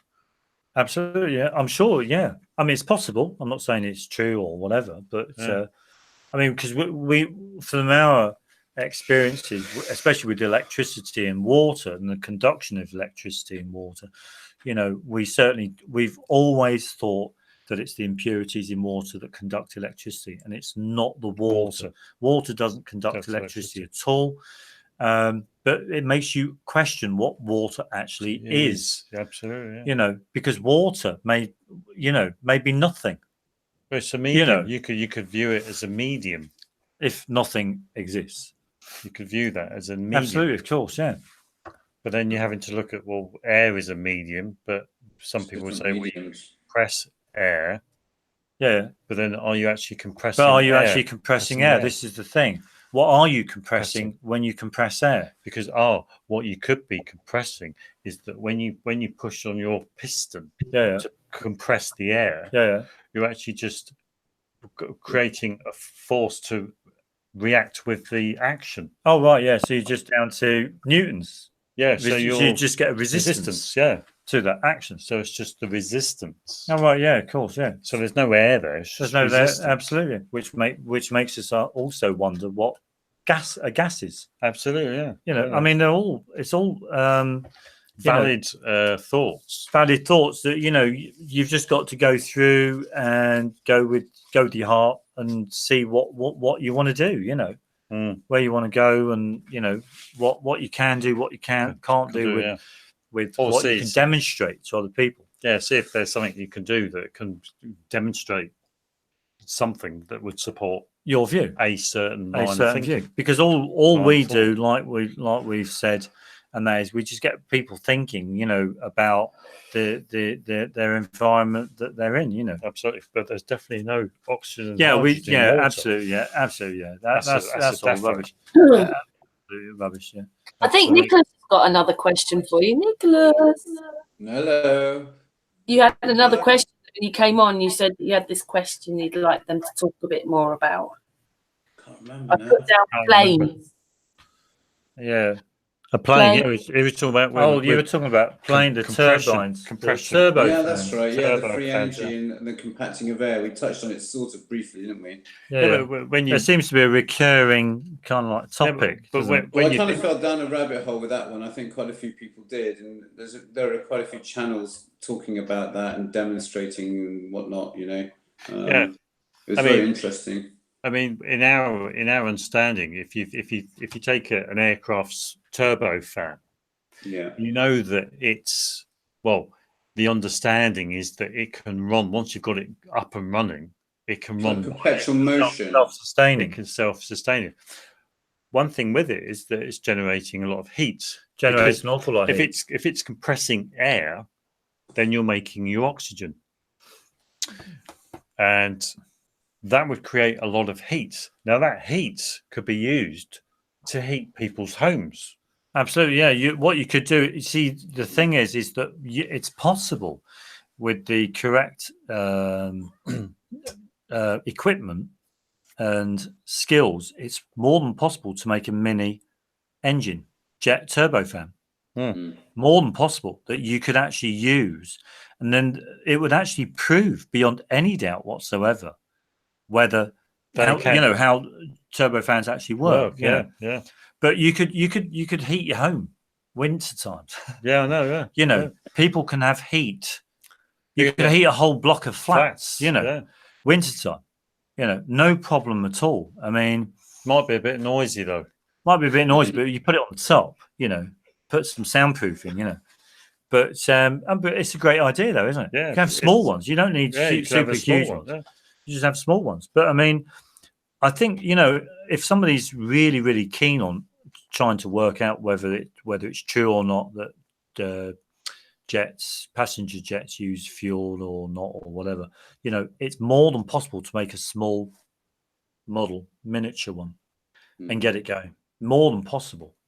Yeah, it might be a bit of intricate metal work. Yeah, it might be a little bit of maybe a little bit of fuel to get it up off the ground, but once it's actually in that layer, it just keeps going. I'm not saying about making a small, just a small engine. You can have it on your bench top, and just get it running with fuel to start, and then after a while, you just cut your fuel and just see what happens. Because once you've got the rotation going, as far as I'm in my understanding, as soon as you get the rotation going, you'd be able to compress the air to quite an awful degree, wouldn't you? Yeah. Because you've got the rotation and the gaps between your blades. As they get as they get smaller and smaller and smaller, or the gaps get smaller and smaller and smaller. Well, that's how they work.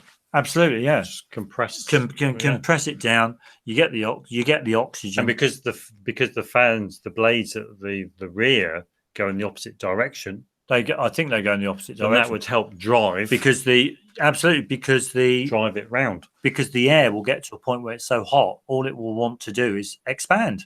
Yeah, and because of its own natural what's the word? Its own natural ability, if you can use property to expand. It will push those turbines, those fans, the blades around. Sorry, it'll push them out because that's where the driving force that turns the turbine is. At the back of the combustion chamber. I mean, when you think about it, that would be an ideal thing to use. Absolutely. I mean, if somebody's got nothing to do, absolutely, yeah, as a form of heat. Absolutely. If somebody's got nothing to do at Christmas time and wants a project for next year, even for the following Christmas, build yourself a small miniature jet turbofan engine. Yeah. Go and do it. I mean, I don't think you'd ever regret it. And I'm sure, you can just imagine holes in your, duct work, running through your home, carrying all of this hot air because, I mean, when you think about the heat haze that's created from these jet aircraft, I mean, it's phenomenal. And you think to yourself, well, why aren't they using those to actually provide heat for people? Yeah, no, yeah. It kicks out a lot. They kick out a lot of. They kick out loads of, or shall I say, hot air. BTUs. What's BTUs? I was saying thermal units. Thermal units. Yeah. Sure. Yeah, but I mean, it's all hot air. That's all that comes out of it. Whether contrails, chemtrails. I mean, I'm not getting into that at the moment. Well, I don't really get into that at all. But with the engine. But the contrails are condensation. Condensation, yeah, because it's hot air. Yeah, you got the hot air meeting the cold air of the atmosphere, and it will condensate into water. Yeah, absolutely, yeah, and that's what you see up in the sky. Absolutely. So where's the hydrogen and oxygen? Absolutely. So you've made liquid water, okay, that's obviously turned into ice, maybe because it's cold. Yeah. Okay, that's without any hydrogen and oxygen. Yeah. You may have made the oxygen from the. Well, yeah, but it's air, though, isn't it? If you're going on the understanding that oxygen is air, okay, then it's more than possible that you could convert that oxygen into water. Yeah, because then that would give you the understanding that air and water are very closely linked, and that would explain why Lavoisier or Brian Cox managed to get some condensation, possibly. Yeah. But Lavoisier managed to get condensation in his glass balloon when he burnt the hydrogen in the oxygen, because the oxygen turned to water, because the oxygen came from the air. I was talking to this woman who's got the master's degree in chemistry. I was talking to her, and I mentioned to her about water, about, show me you can't prove to me that water is hydrogen and oxygen. And she said to me, "Oh, but it's been done." And I said to her, "But Lavoisier, he had his little balloon thing.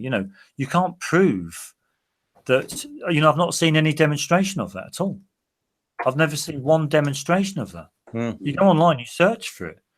There's Lavoisier, okay, this French guy who did it in 1780, whatever, or what, 1774. 1774, okay." Had a glass balloon, sealed, vacuumed out the air, and then he injected hydrogen and oxygen. Well, he injected oxygen, then he slowly fed in hydrogen, which he lit with a spark. And so we had this hydrogen flame glowing, and then there's water forming.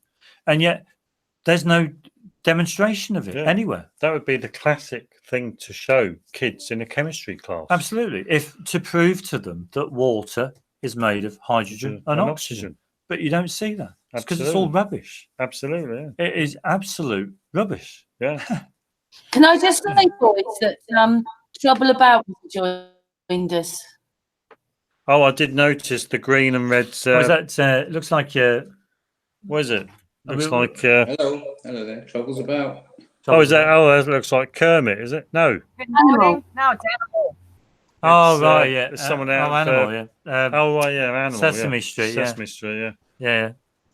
Great. Super. Hello. Yeah. Hello. Or should we say good day? G'day. G'day. Yeah. Good day. Yeah. Good evening. Good evening, yeah, absolutely. But with the so Lavoisier could never have proved that, well, because nobody has seen this kind of like demonstration that Lavoisier carried out in 1774 or whenever. How do we know that it's true? We don't. So we've got to go on the assumption that it is rubbish. Okay, haven't we? Really? Absolutely. Well, you've got to go on the fact that it is rubbish. It's got to be rubbish. So I mean, although there are some good uses for a goldfish bowl. Absolutely, yeah, of course, yeah. But I think the whole thing, it just gets you thinking about. It gets you thinking about, the very fundamental concepts that science uses, things like pressure, things like heat, things like energy. I mean, I'm very reluctant. I mean, some guy said to us, "Why is it you?" On a comment, some guy wrote, "Why is it you guys accept electrons and electricity, and yet you don't accept this?" And I'm thinking, hold on a minute, I don't accept electricity in the understanding, in the conventional sense. I just kind of like, I just use it so that I can explain it better to other people. Because it's the trouble I find in that is because everyone's conditioned with the globe society. It's very difficult to put your point across so that people understand it, especially if you're not explaining yourself in terms of the globe society. Yeah, well, if you're not going to use electrons, absolutely, yeah, people will less likely understand what you're talking about. Yeah, I mean, there's no proof one little bit that there are electrons. There's no proof one little bit that there is atoms, molecules, protons, all this kind of neutrons, subatomic neutrinos, particles. Yeah. No proof whatsoever. Yeah. It's all in the imagination, as far as I'm concerned. Absolutely. Yeah. So once you've gotten rid of all of that rubbish from your mind, you've got to start thinking, well, you can start thinking about things as you experience them, rather than going into conjecture and using your imagination. Well, because we see this, it's possible that we've got molecules acting and they're charged, positively and negatively charged, and the positive ones go here and the negative ones go over there, and this is what's happening. But that's just conjecture. That's just an idea. It may not be true. So, I'm very reluctant to go, into that, simply because, as Peter mentioned, I'm a pragmatist. He's a pragmatist. We do things, in a very practical way, because you've got to. There's too much belief in this society. So and you can't do everything. Sorry? You can't do everything. Well, yeah, absolutely. There's lots of stuff that nobody will ever know. I mean, so that you may as well, in our understanding, you may as well just limit yourself to the things that you do know, or that you can know and can come to know. Whereas if you're going to do something that's conjectural, then you should just let everyone know. But it could be, or it may be, or it's a possibility.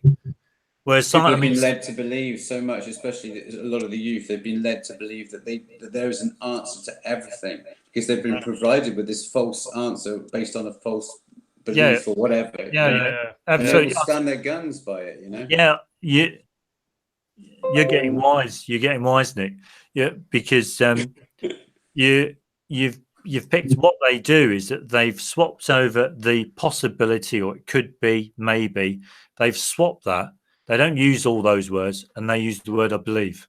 Yeah. Essentially, that's what they do. It's a bit of a trick, really, because they should be not using the word "believe." They should be bringing back words like "it's a possibility," "maybe," "it could be," "it's likely," "it's possible."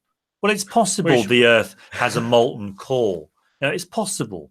Yeah, but they're not, are they? They're really adamant a lot of the time, and then ego then gets in the way, and they just start fizzing and bubbling.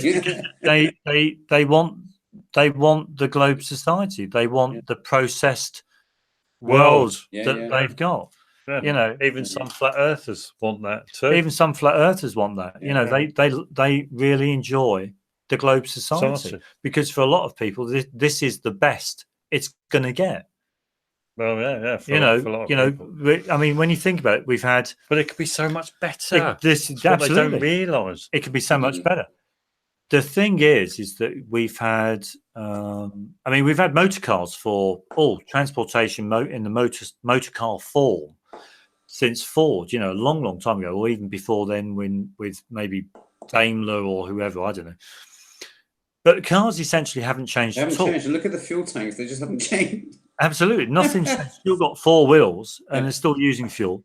Yeah, but the size and everything. Yeah, the thing is that I've seen rubbish on the TV, you know, and online, you know, where people are thinking about, oh, we can have, you know, air cars, you know, cars that travel in the air, hover cars, and all this kind of rubbish. And yet, when you think about it from a practical point of view, a pragmatic aspect, that won't happen. No way will, you know, Liz the Queen or whoever. Well, people flying around in cars. Absolutely. Joking. You know, you've got these crashing her garden. Absolutely, you got Blade Runner. You got Blade Runner. You know, they're flying around in these flying cars, as it were. But it won't be a reality simply because, you know, you be able to, what would stop you from going? Oh, yeah. All you'll see is waving at Liz in a window. No, you know what I mean? All you'll see is because if you was a pervert, you'd love it. You'd be outside the window, bedroom window. Yeah. Oh yeah, look at them at number 42. Look, I can see it. All you'll have is it's ridiculous. All you'll have, the nearest you'll get to is a prototype. Look, we've created a flying car. Yeah, we've created a VR helmet. I think is the closest you'll ever get to it. Yeah, absolutely. To give people to make people think that science is progressing, technology. Keep believing.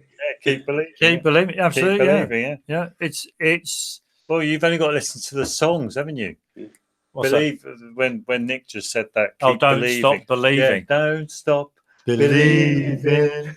Hold on to the feeling. I mean, I was listening to. What was I listening to? The more you start waking up, the more you dislike society. I'll tell you. It's horrid. The more you become a grumpy old git, I find. Absolutely. Yeah, you're right. Yeah, that's so true. Yeah, but it's rubbish. But the good thing is that when you start talking to people who are on your wavelength, you know, it makes you feel good that you're not on your own. Because when you go out there and you're faced with like 10 people who are all talking rubbish, it makes you feel as if you've got problems. Doesn't it? They make you've got to be really strong, you know. You have to be like a mighty warrior, you know.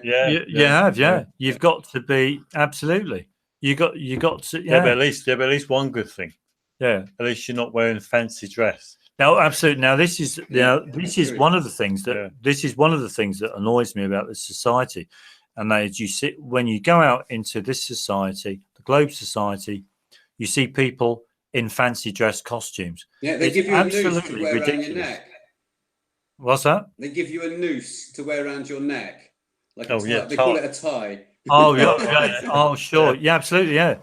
Yeah, absolutely. Yeah. But you see police officers in uniforms. Yeah. Well, men in police officer uniform. You see. What else do you see?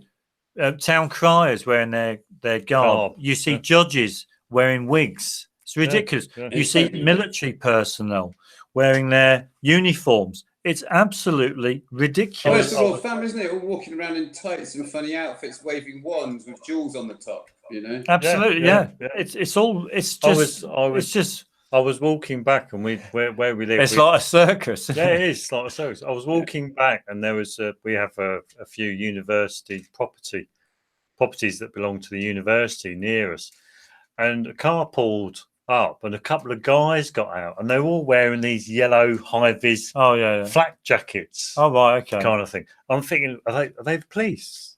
They're the police, and I was like looking, and they've got security. No. And I'm thinking, what on earth? They're like dressed up as if they're police. Oh right, okay. And I'm thinking, riot police. You only come to lock the building up. I know. It's getting ridiculous. Now. Absolutely. I've got no quibble when I go out. When I go out promoting Flat Earth on the streets of Chester, I've got no quibble saying to people how ridiculous this society is on the microphone. I've got no quibble one little bit because, as far as I'm concerned, I'm expressing my opinion, okay, and I'm living in a tolerant society where I tolerate other people, and I think it's only fair that people tolerate me. And I do feel also that it is my opinion. I do feel that I'm living in a really ridiculous society. Absolutely, it's just ridiculous. You know, if more people If more people started using the word, it's ridiculous, isn't it? I mean, look what the magistrates were. Look at the mayor with his, it's ridiculous. Yeah, with his little gold chain. It's ridiculous. And they're all hurrying to get into the nice limousine. It's ridiculous. It's just a piece of metal.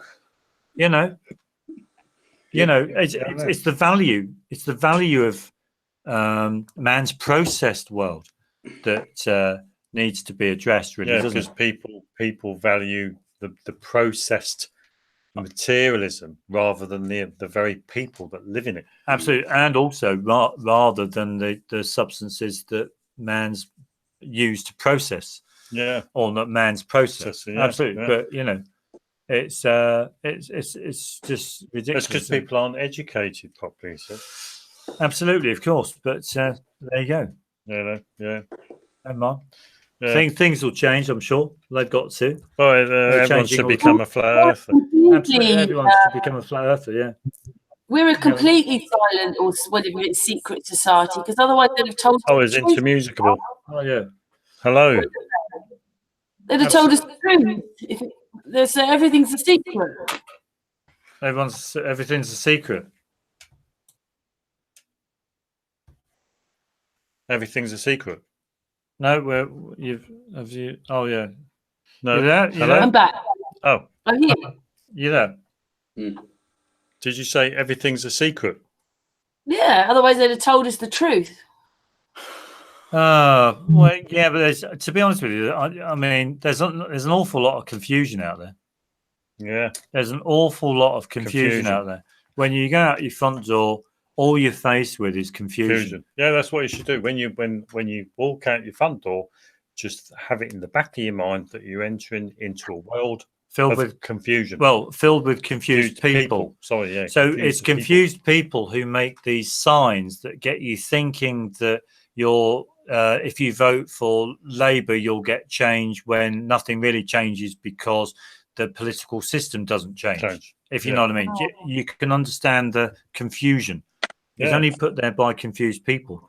And, when you go up the ladder to the hierarchy, as it were, they're more confused. They're even more confused, because when you start thinking of money, and if you have lots of money, you start living in a dream world. Yeah. You can exist in a dream world kind of reality.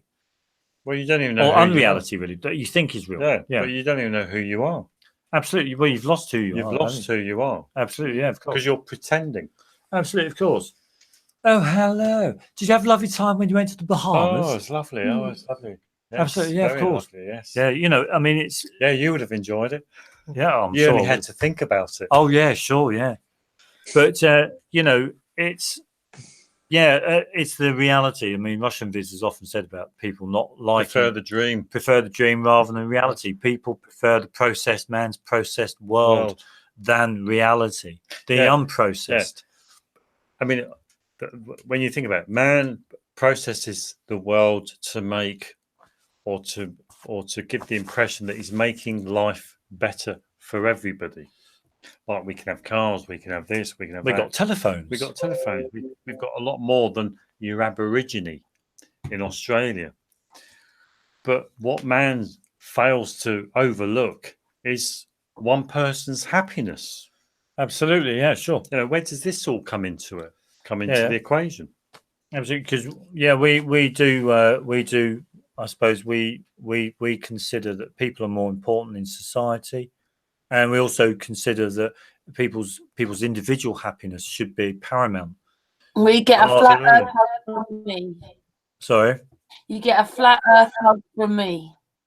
Yeah. Oh, well, yeah. But that I mean, what country is it? Is it Bhutan, maybe? No, there's some country that has, as one of their main priorities within the government, they have a happiness department or something. I think somewhere near Nepal or something. Yeah. I can't remember. It begins with a B. But they have happiness, and even though some people may argue and think, well, we don't know what happiness is. It's hard to define. All this that's absolute rubbish.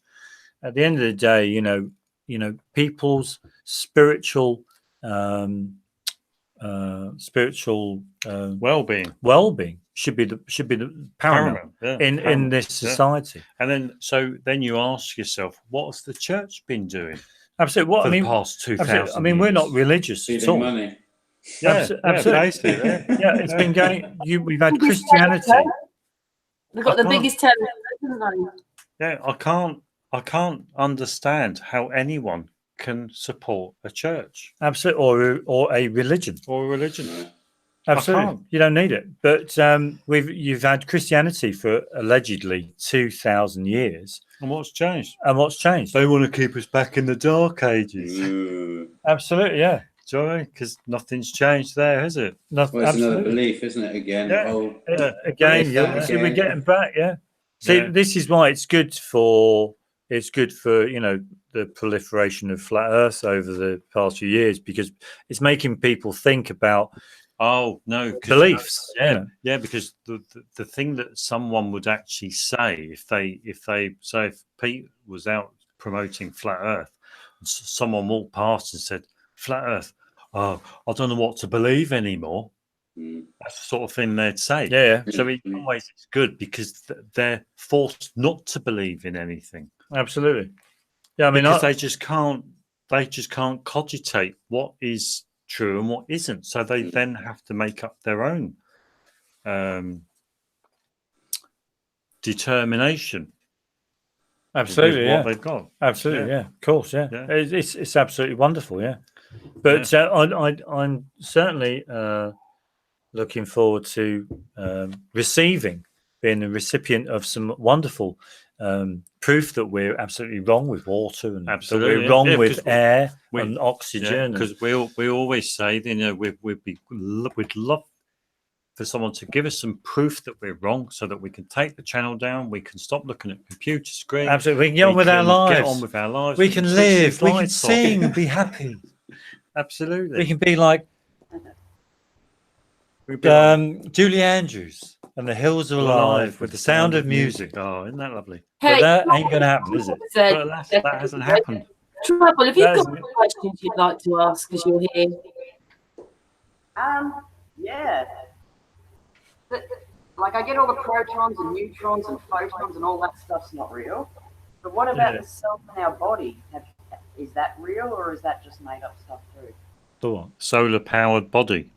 No, the cells in our body. The cells. That's a good one. Well, you can see them under a microscope, can't you? Yeah, I mean, if you got just my wife, they're real. Yeah. You see them.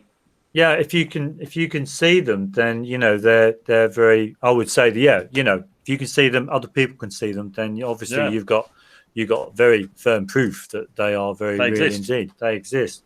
But when you start thinking about something you can't see, when you start thinking about something you can't see, that's when you got to question things. Because when I was saying earlier about we've got to talk about, you've got to question even the basic concepts in science. You've got, what have you got? You got pressure. What's pressure? What's heat? What's energy? No one seems to really know for sure. But one of the things that I've often thought about is DNA. I mean, is DNA actually real? Yeah, I'm wondering about that one. We could really ask and push the boat out here and actually just ask the question. I mean, I'm not saying that it is or it isn't or whatever. I don't know. I've never seen any deoxyribonucleic acid. Never seen it. So, how do I know that it's real? How do I know they've split the atom? I don't. I can't accept an atom to be actually true until I've seen one. Or, I'm not going into conjecture. But the whole idea about like DNA, and it's double helix, and we've got genetics, and we've got all this and that and everything. Okay, I mean, it's plausible, isn't it? It's plausible, but I've not looked at it at all, really. But it's another area that would obviously come under scrutiny. Well, absolutely, yeah. Because it's got to. Because it's got to. Yeah. It's got to. You know, I could sense when I said about DNA, I could sense that kind of there was this hushness.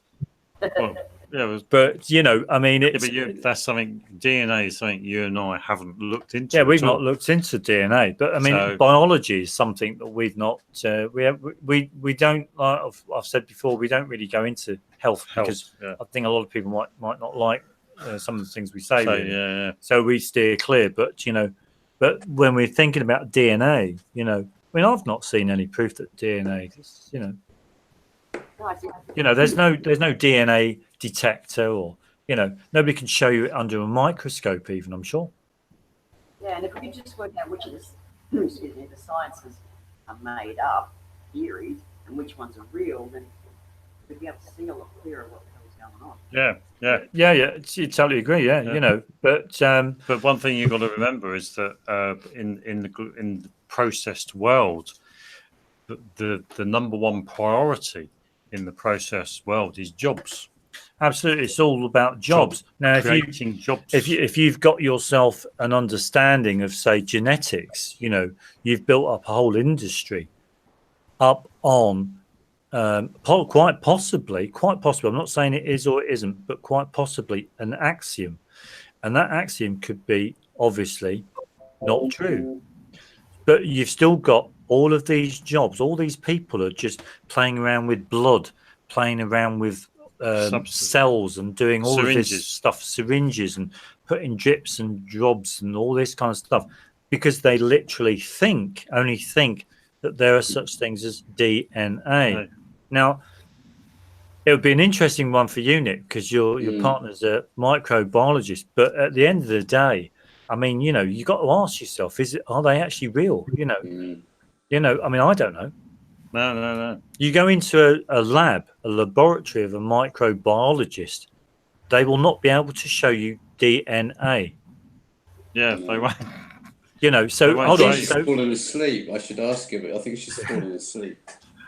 Are you asleep? Yeah, I think she's gone to sleep. Oh, shame, you know, because she did a thing about DNA. I'm sure of it. But you don't know. You don't know. I mean, I don't know. You know, you go to school, you go and do your biology lessons, and they're telling you all this about DNA. And you watch it. You could watch it. There's a good reason. I suppose there's good evidence. You know, there's evidence that there's oxygen in the air. There's evidence that water's H2O, but there's no proof. Yeah. It's another word that people can use in their vocabulary when talking about illnesses. Oh, look. It's in your genes, your genetics. You got the same nose as your dad. It must be your genes. Must be your father's genes. I wish I'd never even married him, I told you. Mum's trying to give me her osteoporosis. I'm like, I don't want it. Keep your diseases. But you might find that there's a much, I mean, I don't know, there may be a much... an easier way to understand it. You see, the thing is that it all boils down to when I'll give you a great example. It all boils down to having the explanation, or having an understanding, or developing the understanding. Somewhat, I've mentioned this earlier, but some while back I wanted to know, how on earth do they make oxygen using oxygen concentrators? How do they actually work? If they don't take out the nitrogen and separate the oxygen, okay, how do they actually work? If air is air, okay, how can they actually produce oxygen? Now, it took a while, but I'm sure we got there. It's all about compression. And there you go. But we've got an understanding. Now, when you apply it to genes and hereditary, well, how do you get something that your father or mother had, for example? Now, science would say, well, it's in the genes. Oh, I know. Yeah. What you have to do is that you have to come up with some other kind of You've got to start thinking. Yeah, you got to start thinking of an explanation, and then think how that can be viable. Think how that can be viable. Can it be viable? And also provide some kind of information to support your views. I mean, like I said, we only put out information. We only put across our opinions and our views. It could be right or wrong. It doesn't matter. But we're just putting out our views and opinions. because we wouldn't have thought that there's no oxygen in the air if we didn't come up with the explanation that oxygen is processed air. Absolutely, They apply heat. At the time, it was just heat. When they heat things up, it absorbs the air. The material absorbs the air, which is then released as oxygen absolutely at a later time. Well, because we understood, when something's heated, it expands. Everything expands when it's heated. Okay, it will leave a vacuum inside the material. Okay, air will rush in to fill the void. Nature abhors a vacuum. As the material cools down, it will trap in that air, that hot air, and it will compress it and compact it. So obviously, when that substance is reheated, or when that substance is electrolyzed or broken down, it will release the oxygen. Now, to go from there and then go to the actual process of how oxygen is made and incorporate it in with the pressure swing adsorption, of these molecular sieves, and you think, that sounds that's in synchrony with that, because you can apply that understanding to obtaining oxygen through electrolysis, obtaining oxygen through an oxygen concentrate. Absolutely, of course, So you can satisfy every avenue. Now, when you turn your attention to DNA, hereditary, and all this lot, it's exactly the same. You've just got to come up with an explanation to account for why you've got red hair and your sister's got green hair, for example. Or why you got a bigger nose than whoever. Basically, twins. That's what it's all about. Why you're twins? Absolutely, yeah. But that's essentially what it's all about. What it's all about is destroying the globe society, destroying the globe understanding that it has, because it's absolute rubbish. It is absolute rubbish. Sorry, but it's I go, like I was saying to Nick earlier. You're going out, you're talking, you're faced with people who are mentally deranged. You're talking with people who are filled with nonsense. They've got mental health problems. Yeah. You're hearing so much rubbish spewing out their mouths all the time. You realise if it comes out that we're flat, there's going to be a syndrome now called globe whatever, and they'll have to go to the doctors now to get over being a globe person. Absolutely, absolutely, because they'll end up having nervous breakdowns. These people, well, they get dementia. Absolutely, it's just even that is I mean dementia. We have our own views on dementia, and I had there was I don't know if I mentioned it before, but I used to register with the Daily Mail, and they had a story online about dementia. And I left a comment on there, and I was kind of I was thrown off because of the comment I left. But because I only looked at dementia, I looked at it's a bit like what we did with the oxygen. You're looking at the situation, look at the circumstances, the environment, and everything, and you try and think, well, could it have been this that has caused it? Absolutely, it's a possibility. And then you look further afield, you think, oh, right, it's kind of links in, it kind of ties in. Yeah, you've really got to look at it's kind all of possibilities. Like looking at all possibilities. And, we all have to look at people. Absolutely, yeah. Because it's people that spin the lies. It's people that absolutely go out and commit crime. It's people that go out and do this and do that, So people, when you think about it, are at the very heart of it. Absolutely, yeah, sure, yeah. At the very heart of all. Well, people should be at the heart of all. People should form the basis of all understanding. Absolutely, yeah. When you're looking at things, money would have been okay if it was just money, but it's not. Now, money's the most important thing, not the people. Yeah, but you go down the street, and all people will talk about is money. Absolutely, money forms a big part of people's conversation. Yeah, if you really do think about it, people talk rubbish. They talk rubbish to other people. And the worst thing is that people enjoy talking rubbish to other people. But it just goes to show how shallow lives they have. Absolutely. So it's, you know, it's a mess, isn't it? It's a bit like if you went for It's a mess. It's a bit like if you went for a job interview, or if you want to join a dating site. Tell us a bit about yourself. And like someone in the Globe Society is going, that's a good question. They won't say anything about them as a human being. You know, how they are and how they feel and how sure, absolutely, yeah. Because they don't know. Because a lot of the time they don't know, and a lot of the time they can't think to answer in that way, in that manner. Yeah.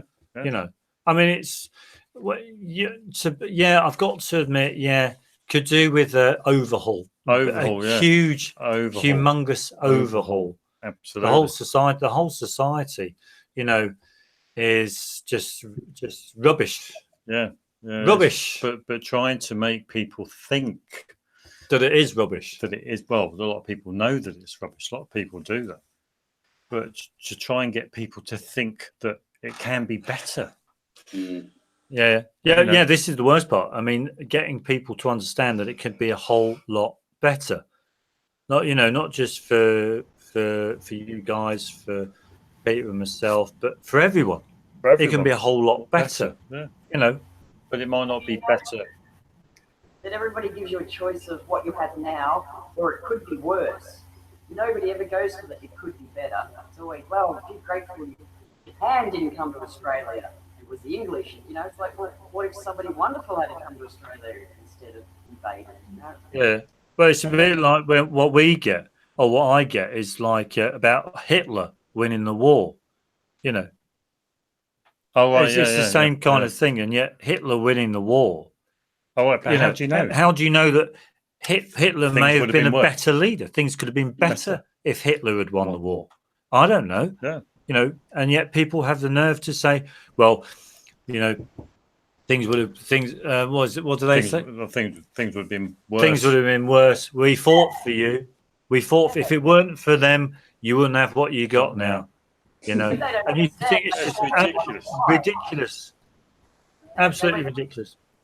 They went to war on a lie. Sure. If they told it was true, it'd be fair enough. But now you've got to wait and go, but that's not true. That's not why you went to war. That's all it's rubbish. Yeah, it's all rubbish. That's why everyone should have. There should be a national rubbish day. I've decided what I'm going to do when I go out. When I go out with Vic on Saturday, I'm going to take a small rubbish bin with me, so I can just hold it out and say, this is all of your views about the globe should be in here. All right, in the rubbish bin. Yeah, in the bin. You know. But that's a good idea. Actually, I might do that. Because what it actually does, it makes people realise how much value you're actually placing on their society. Oh right, yeah, I will do that. I'm going to have a bin with me anyway. On Saturday. Yeah. Oh yeah. I'll do that. Or a black bag. You can have a black bag. No, you need a rubbish bin. You know, waste paper basket. You know. Yeah. I'll even buy one. You know. Yeah, that would be good. Absolutely. And then I can put it on my head on the way home. In case it rains. Absolutely, yeah. So I've got killed two birds with one stone. Yeah. But yeah, can you imagine that? You know, you're holding a bin, waste paper basket, and you're saying this is where the Globe Society goes. Yeah. Or the Globe. The Globe, yeah. The Globe goes in here. It's just rubbish. Absolutely. You know. But there you go. There you go. Any more questions or any who's on people, everybody it's got stuck on me, the picture. How ridiculous is that? There you go. It's nice to see. I have to admit, I was on a few videos. I was just looking at Brandon's comment there, and I have to admit, I looked at a few videos on water. Some people have put some videos up about water being hydrogen and oxygen, and it was so nice to see a couple of responses from people who actually said, no. There's no hydrogen and oxygen in water. Water is water. Oh, right, yeah. Yeah, it was so nice to see that, because I was reading the comment that the person had left saying that water is just water and you're only breaking down the electrolyte, blah, blah, blah, blah, blah. And I was reading that. I'm thinking, yeah, you can't argue with that. No, yeah. You can't argue with it. So some people would want to. Some people want to, but you can't do it. Yeah. Absolutely, yeah. It's just so, but to date, nobody has debunked us. I do find it. It's quite odd, really, isn't it? It is odd how nobody has, or we've not been made aware of a video or a demonstration where someone has debunked our claim that water is water. Well, we had, and that it is hydrogen and oxygen. Yeah, we had. Nobody's done it. We did a video on oximeters, which are, they put on the end of your finger.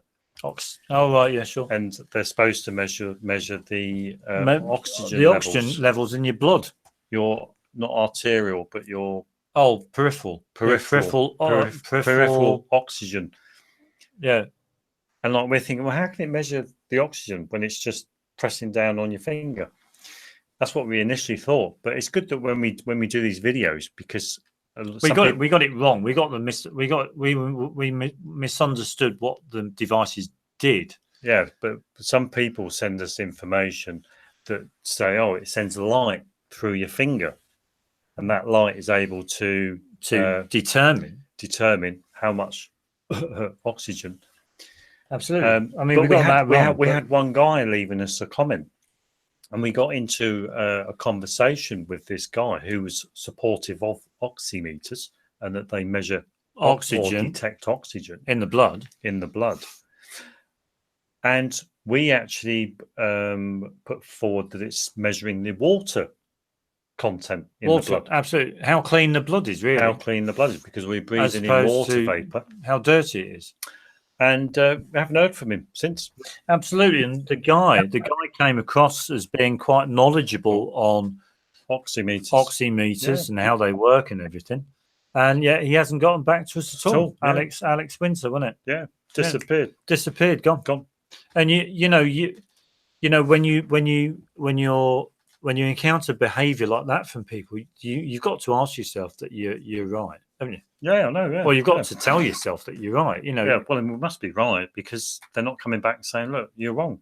I mean, to be honest with you, when you think about it logically, for the human body to breathe in 21% oxygen, that is the 21% of the air, okay, and for that oxygen to be absorbed into the blood, okay, through the alveoli, okay, and then circulate around your body. To oxygen, doing cellular respiration, to then for those cells to give off carbon dioxide, so that you exhale carbon dioxide. Okay, for you to do all of that stuff, and there's not one bit of proof that is actually what happens. Yeah, not one bit of proof. Yeah, and some people would say, because we did a video that we don't breathe out CO2. And some people say would give us a link to the wiki page on rebreathers, CO2 rebreathers. Absolutely, yeah. We don't breathe out CO2. Well, of course we do. Look, there's a page what on are you CO2 talking about? Rebreathers. Well, of course we breathe out CO2. But it's taken up by the plants, isn't it, eh? But our dispute with that is that the information just says CO2 rebreather. You could take the CO2 out of it and just call it a rebreather. A rebreather, yeah. So the CO2 only makes people think that there's CO2 that you're breathing in. CO2. Absolutely, yeah, of course. And we did quite an interesting video where one of the classic tests for the presence of carbon dioxide is that if you get some calcium hydroxide in solution, it will go milky with the presence of carbon dioxide. And when you blow through water that's got some calcium hydroxide in, it will turn milky. So they say, well, there you go. There's carbon dioxide in your breath that you exhale. Yeah. Now, we put some. Well, we should say that there, as far as we were aware at the time, only carbon dioxide and sulfur dioxide were the only two gases to be able to turn lime water milky. Absolutely. So what we did is that we put in an alkali in lime water, which is calcium hydroxide in solution, and it went milky. It went milky, an alkali. So that's telling us that it's an alkali that turns lime water milky, and yet CO2 is meant to be an acidic gas. So if you blew through a straw into water, they say that you would form carbonic acid, and carbonic acid has a lower, slightly acidic pH. Now, given that information, there is no way that an acid can turn lime water milky, calcium hydroxide lime water milky. It'll only be an alkaline substance. Yeah, because we've even put an acid in lime water, and it hasn't gone cloudy. Absolutely, so it has to be an alkali. It has to be an alkali. So then, at the time, we were like thinking, well, what are we breathing out that's actually making lime? What could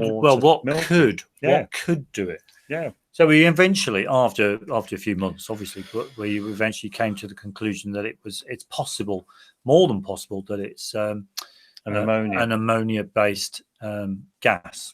Yeah.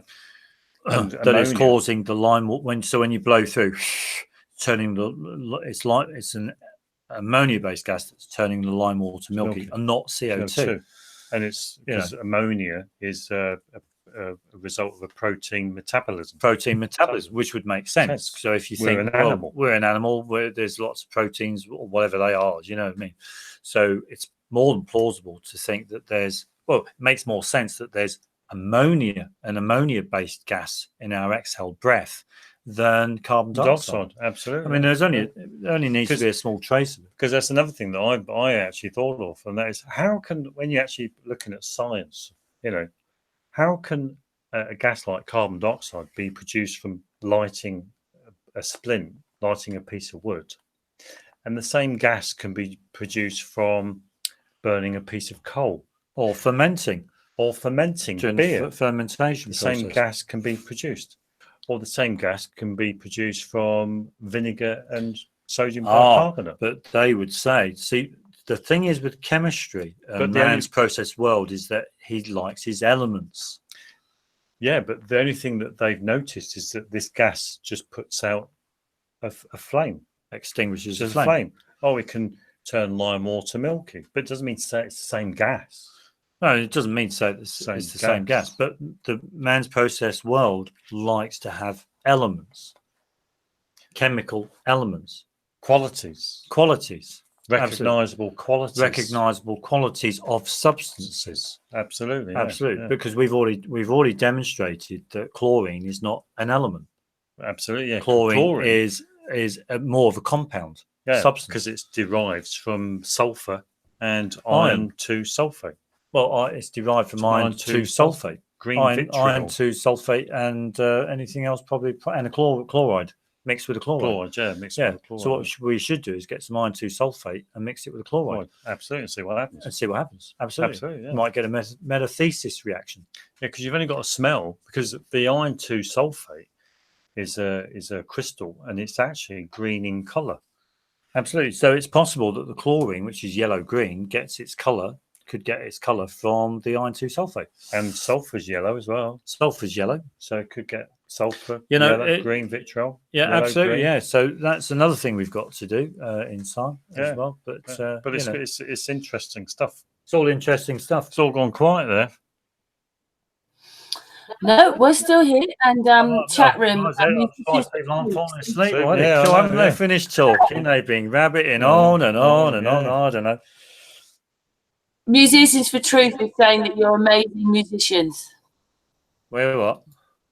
Amazing musicians. Oh, right, yeah. Did Peter sing a song? That's what.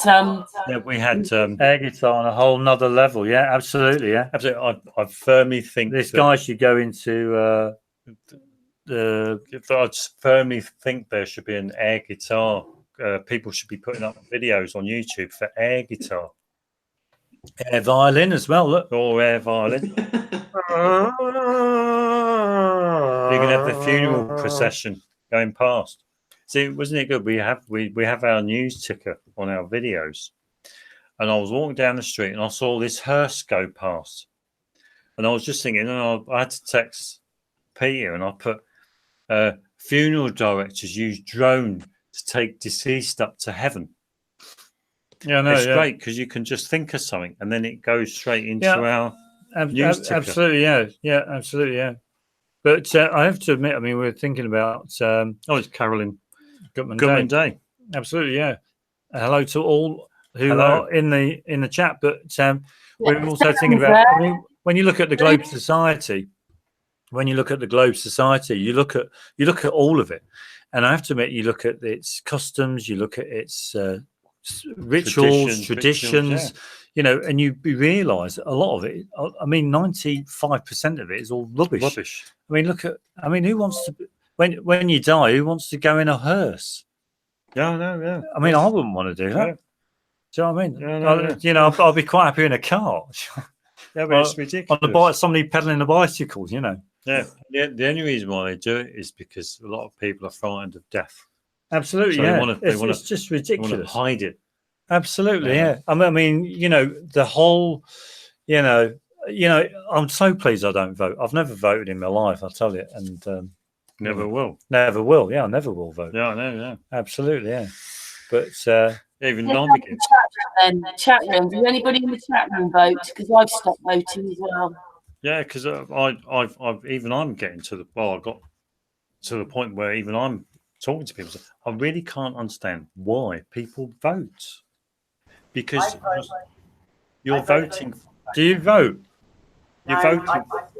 I do I go and cross out all the names, and I write on the bottom, none of these candidates meets my requirements, and I initial it because. Oh, you've got to vote, haven't you? By law. Yeah, of course. Although you can get out of it, but I'm just sort of saying, well, I have a vote, but I'm not giving it to any of this. You know, that's kind of what I do. Yeah, but really, when you think about it, I mean, even I think in a civilized society, you shouldn't need to vote. Nobody should vote. Nobody should need to vote because everyone should be empowered themselves to rule themselves in a manner so that they can live in a society in peace, you know, without causing any harm, injury, or loss to other people. The whole system is just absolute rubbish, you know, because it doesn't educate people. You know, it's education. It's policing, it's health, it's all one big load of rubbish. Yeah, well, you know, I mean, you know, I'll be enough to put off anyone. Yeah, they don't give you a choice on the topics. They just give you a choice of the people, and they have different topics each. So yeah.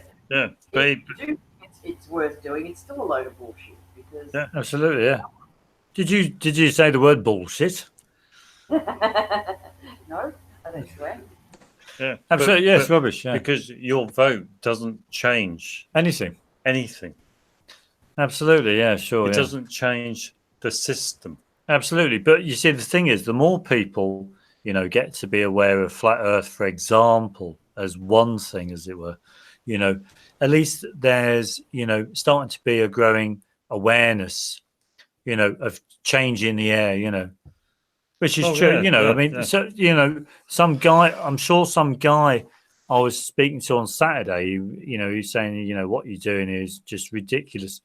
But I'm thinking, but 20, 30 years ago, you'd never see anyone on this on the main high street of Chester talking about flat Earth. No, you wouldn't. You'd never see it. Whereas now you're starting to see it. So now you're starting to, you know, the shape of the Earth hasn't changed at all. No, but yeah, sure. But the point you're trying to make to people is that there's a big possibility that they've been lied to. Well, there's a huge possibility, huge probability that there's a lot of rubbish in this society. Yeah, I know. Yeah, you know. Yeah, but they know that anyway. Yeah, sure. But you're waking people up to know that. Oh, right. Yeah, and not hide from it because I mean, how can you hide from it? You know, it's just crazy. But you know. What's the Globe Society for? It's just built. The foundations are just rubbish. Rubbish. Just built on fancy dress. Fancy dress. You know. I get from my mum. Look, I'm 75. I've done all this stuff. I've decided that there's nothing I can do, and I'm just going to make the best of what I've got. Absolutely, yeah, sure. Medicine's away from me then. Yeah, I'm not going to share what I said. So if a holiday to Bahamas is not on the cards then? I was when I was out with Vic on Saturday on the street. Was it then or yeah? On Saturday, some young lad come up to me and said, "Well, you know, why are you doing all this? You know, because a lot of people probably walk past, you know, and see me on the microphone talking about flat Earth. There's Vic Golden distributing his leaflets and stuff, and there's signs there. The Earth is flat. You know, research, all this kind of stuff. You know, a lot of people think, you know, why are they doing? What's it all for? What are they doing? And yet, you know, I did give him I did tell him something. I'm not going to repeat it, but I did tell him something, and he looked at me and he went, "Well, okay, all right, fair enough." You know, and, you know, you've got to realise that, you know, I mean, it's ridiculous. 2018, and there's a growing number of people on the Earth who think the Earth is flat, and we're all told that the Earth's a spinning ball. It's absolutely ridiculous. People can't even understand the situation. They go, no, well, what are you talking about? It's not. Well, of course, it's not flat. It's round, but it's not. It's not round. It's flat. But people are failing to understand the reality of the situation. Yeah, I know. Yeah, you know, it's absolutely ridiculous. Yeah, because if it seems to be the pink elephant, the white elephant in the room. You know, the actual reality of it all, that people are questioning and debating the actual place where they live.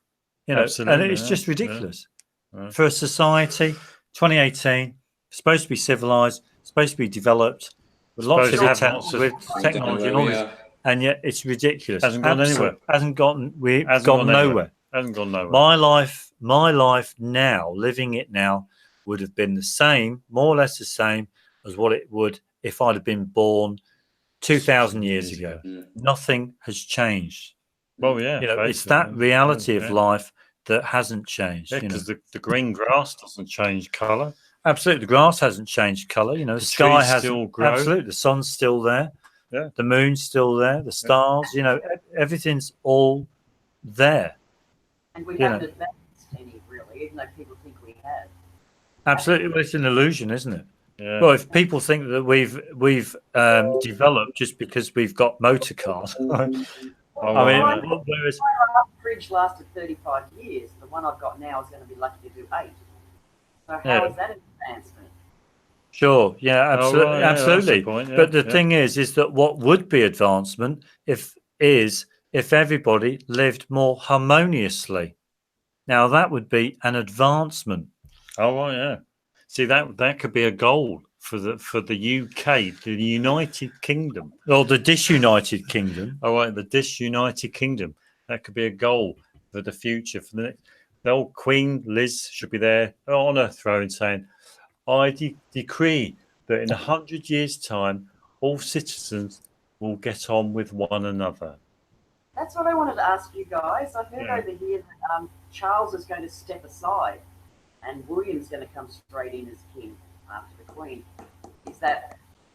Don't know. Haven't been following it. I don't know. What goes on in that world? I mean, I just saw something on YouTube. I reckon it might happen because that's what Nostradamus predicted. He predicted that Charles was the prince that would never be king, and that it would go straight to his. In fact, all his prophecies are really quite. Who's this? Sorry. I think it was Nostradamus or. Oh right, yeah, I've heard. Oh right. Yeah, but they also reckon. Reminds me of that. Yeah, that Irish guy who said that Pope Benedict would be the last pope.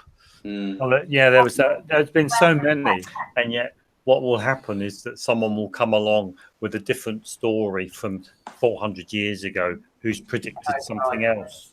Absolutely, yeah. You know, I mean, just rubbish. Has anyone predicted an alien invasion? Oh right, yeah. Or and another one. Here's another one for you about one of the things that is questionable or dubious, and that's the Great Plague. I mean, did that ever happen? Oh, and even you think it was made in a laboratory? They never had laboratory. Well, pudding lane at the bakery. That was a great fire. Yeah, but the Great Fire killed all of the diseased people. Disease, yeah. Well, I'm looking into the Paris catacombs and the amount of dead people there, like all these bones, like stored. Something happened, but really weird. Like, perhaps they wouldn't vote. Oh well, yeah, they didn't vote. Yeah, absolutely. I mean, you don't know really, but I mean, I've got to admit, it's quite good to be in a position where you question stuff, because when you start talking to other people, you can ascertain how demented they are purely based upon their their belief system. Which is a very good thing to have. It's a very good skill to develop through just being aware, of things. It was a catastrophe, and when the English got here, everybody was already dead. I'm even starting to think that not only are the perpetrators lying, but so are the victims. Half the things that they say happened to them, it's just physically impossible. And I never thought about it because it was so gross that you just didn't go past the crime itself. But when you look into it, it's like, that's just physically impossible. Like sticking people on poles outside, a bit like Vlad the Impaler. Yeah, like imagine slowly sliding someone down a pole. Like, who's going to hang on to them? Because I'd be wriggling off the bloody thing. Then you've got to get the pole on the ground and stand it up and get it into the ground. Anytime I stick a stick in the ground, it's over. Absolutely, yeah, sure. Well, it's a bit like crucifixion and Jesus. I mean, come on, who'd want to erect all of those, put up the crosses? I mean, it's an awful lot of effort. I mean, I wouldn't want to do that. No. You might as well just kill him. Put him in a prison, you know what I mean? Get him to do hard labour. Get him peeling potatoes. Yeah, killing people in the streets, burning them in the streets. Some people would be like shattered, not cheering, like, yay, there's my cousin, burn you bastard. Yeah. It's just crazy, isn't it? Oh well, yeah, because you don't know. They made us think of that, and we fell for it. You don't know a lot of even in history what's happened in history. If something happened in history, can you imagine it happening? Even though forget all the civility, but can you actually imagine it happening today? Like Vlad the Impaler, impalling loads of people. Sure. Can you imagine that happening today? Oh right, yeah, sure, yeah. And also when you think, I suppose when you start thinking about history, all of this being hung, drawn, and quartered. I mean, did they do any of this stuff? Even put some, because I'm sure they even put the heads of certain people on, on entrances to towns and villages. In this country, I'm sure they did do that. It's like Vikings as well. Did the Vikings is that all they did? Just kill and rape and pillage and kill and rape and pillage? I know, you get tired of it. Absolutely. Most people, human beings, just want to chill out, maybe do a bit of absolutely. Chill out, do a bit of artwork. Yeah, do a bit of lazy, have a lazy day. Try and find curvature. Yeah, looking for that curvature. Vikings off they were, Absolutely, yeah. I mean, it's just great to be in a position that you've got. Isn't it? It's much better, isn't it? Yeah, I know. Yeah, it's much better anyway. But it's good because you can use. A lot of people are in a very more advantageous position because one of the good things, and that is, when someone's going to have one over on you. You're more aware of that, and that's a great thing to. It's a good position to be in. You know when to be careful. You're more in tune with. Just mistrust everything. Just be absolutely. Everything, yeah, I mean, when I was out with Vic, I always ensure that when I'm on the microphone and I'm talking to people on the street, I always say, "There's so much mistrust in society. How can you trust the information you're given in your education? I was talking to one young girl, and she was talking to me about, you're wrong and all this lot. And I said to her, why? Just tell me, why have you locked your house when you've left to come here today? And she's kind of like going, yeah. And I said, why do you lock your house? And then she says, well, because I might get burgled. So why do you trust the information you're given by your education then? It doesn't, you can't reconcile those two situations. You just can't do that. If it's a globe, then there's no crime. You can trust people. Absolutely, of course. Absolutely. If it's truly a globe and the information you're given by your teachers is accurate and true, then you should be able to trust everyone. You should be able to leave your car unlocked. You should be able to walk out of your house without locking it. But you can't do that. Yeah, I know. The two realities just don't. Yeah, this is because people in the globe society, people in the globe society don't want to wake up and realise the other side to human life. Absolutely, yeah, of course, yeah. The reality of it. Absolutely. They prefer the processed dream world. Absolutely, yeah. But there you go. The pretense. It's surprising, I mean, if you feel as if you've knocked it all down already, Can you imagine someone coming into the chat now who's a globie, Yeah. He could be sitting on your sofa next to it. And then you can say to him, after listening to all this, you can't show us any curvature one bit, can you? No. It's in your head. It's in your imagination. Absolutely. Do you want to see a video from 760 miles away? Absolutely, yeah. Absolutely, yeah. I mean, it's I'm sure, but I mean, getting back to flat Earth. I mean, I'm sure in time, maybe in time, you will have more expeditions, as it were, going out to the, going out. Yeah, I'm sure. I think for me, What do you think, Nick? I'd really be into that. That's what I want to see, but I don't know if we'll see it in our lifetime. It would be amazing, wouldn't it? Exploration. It's getting enough people. Yeah. Flat Earth is everything. What's that, Karen? Well, flat Earth isn't just about what we're standing on. It's about everything. It's like an umbrella for many things. 9/11, medication, the things you're doing, Peter and Pete. It's everything. It is. It encompasses so much. Yeah, but we can't be having people like globe busters going out there. Oh, but the thing is, it's just enough people need to be made aware that something's not right with the globe and globe society and all of that, especially things like NASA and these different institutions. But if enough people in the future can be made aware of that, then there'll be more possibilities of exploration again. Because most people think it's all done and dusted. Most people think we're on a globe, and what exploration and why, Oh, right, yeah, I know you mean. And then, they did that trying years to explain ago. it to somebody is in my head, for example. In my head, I don't really have a map or a model, but I sort of see it. I see it so differently now because I don't really have any model. But they're so fixed on their globe, that you've always got to keep reversing, thinking, "Oh God, yeah," because of course you're thinking of your model. I suppose. Yeah, I mean, I don't have a model. I just think, well, water. So I was asked on when I was out with Vic, I was asked about, well, how do you know that it's flat? And I said, well, my main one is water. Water always finds its own level. Blah blah blah. I don't need anyone else telling me anything other than that. I don't need to know anything else other than that. No, that's it. What, for me, what Antarctica's like? I mean, I don't know. Is there an Antarctica? I mean, I don't know. I don't know. Yeah. We don't know. I don't know. Well, we just lost the North Pole with ice on it. Well, only in winter time. No, only in summertime, isn't it? No, both times, isn't it?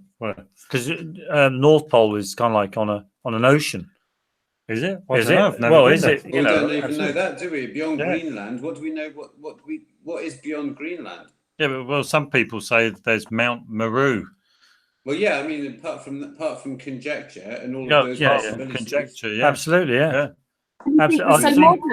Yeah, when you think about it, when you really do think about it, what's transpiring through the conversation now is that there is a need for exploration. Yeah, totally. Yeah, we need to know what's beyond. I mean, I certainly wouldn't want to do it. You know, I don't think it's something that's up my street. But you know, it's gotten to a point where there is a need for exploration. Yeah. But the trouble is you got to. The people who are going to do the exploration have got to be trusted. Absolutely, that's the problem. Yeah, that's the problem. Yeah. That's the problem, because you could get some people who do GoFundMe or whatever, get some money, and then they go out, and you can't trust them. So they come back. Already had one of those a few months ago, and he said that he was going to the edge. Des, we've already had one of them. Oh man, God! I don't know who that is. He told in his little things that basically that the penguins were evil and they were aliens, and basically they're like killers, and they wait in prey, and basically that they get divorced. Yeah. And that cats are here to protect humans, but as we're waking up, the cat's going to go down. You know, the numbers of cats are going to go down. I got twins. It's not true. They told me everything. They're also aliens. Oh yeah, penguins flipped all together or something. They cause an earthquake and all this stuff. Oh, okay. That sounds well. I mean, it's plausible. Just want to see some proof. That's all. Yeah, exactly. You know, I mean, people. I get to hear lots of claims from people, but you know, for me to accept things to be true, you know, I'd need to see some proof. You know, it's okay. Somebody's saying, "Well, I think a tortoise can run at 70 miles an hour." Okay, well, that's fine if you want to think that. You know, I've got no problem with that. But I'd like to see a tortoise running at 70 miles an hour to know that that's true. You know. Yeah. But I don't want to believe I believe. And then they show you a cartoon. And then they show you a cartoon of a tortoise beating the hare. Yeah. And you think, you know, it's crazy. He was standing in a hedge and he was pretending that he was in Antarctica. And then this bird made a noise. This bird started cheeping. And everybody, that was it for most people. Oh, yeah. Yeah, there's a lot of demented people there, isn't there? Oh yeah.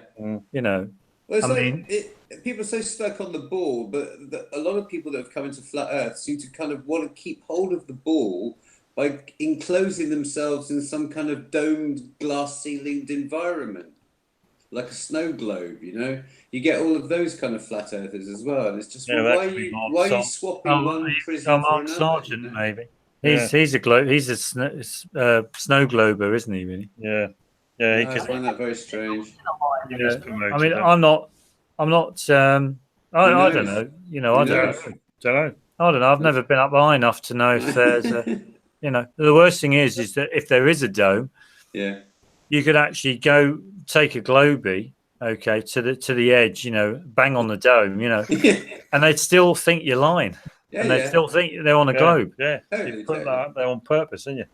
I think the main thing about flat Earth is that it makes people realise how messed up people are in this society.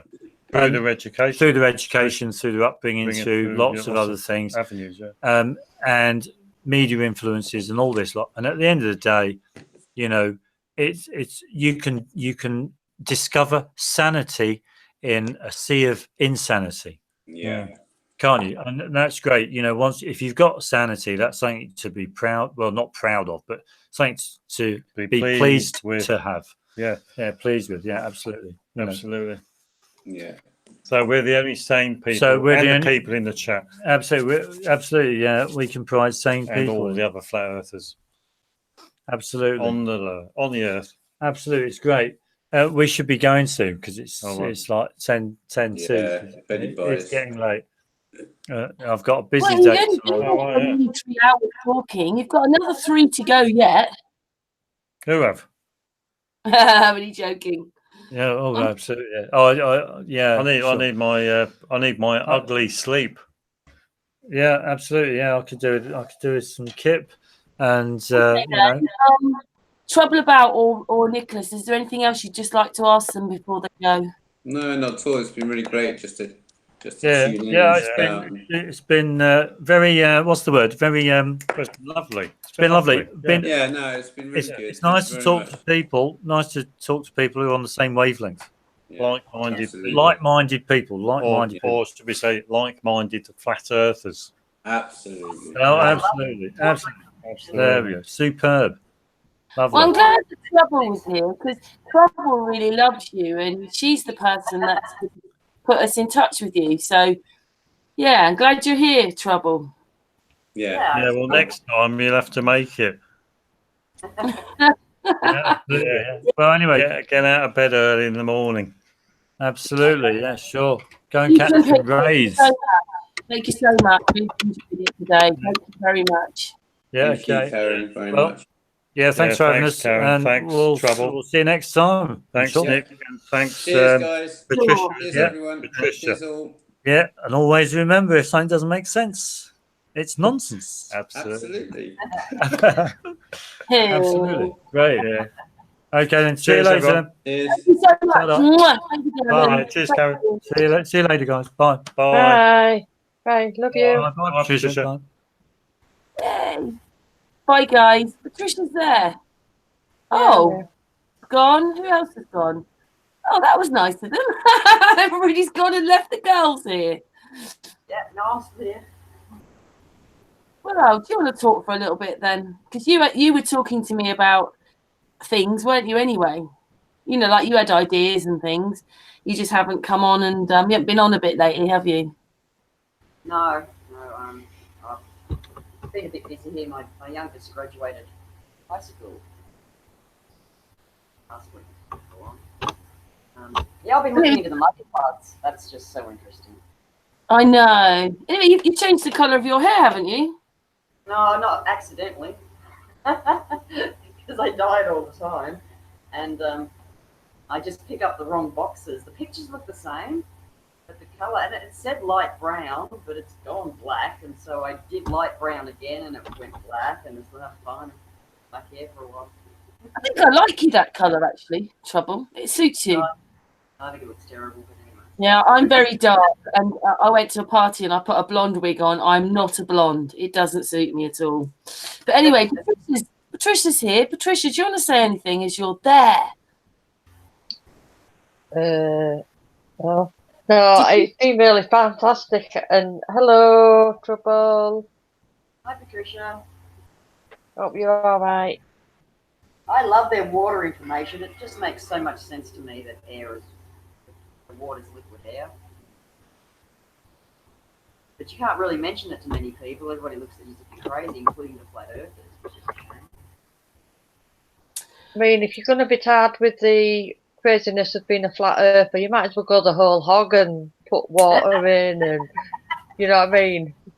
But then you're arguing with other flat earthers who know science and all those words way better than I do, and yeah, just shut it down. So Anyway, if people don't know, Trouble About takes lots of pictures of the stars. I think the stars are one of your favourite things, aren't they?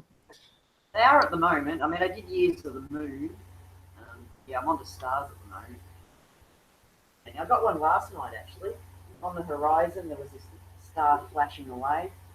So it's made this, black hole with coloured rings around the outside. And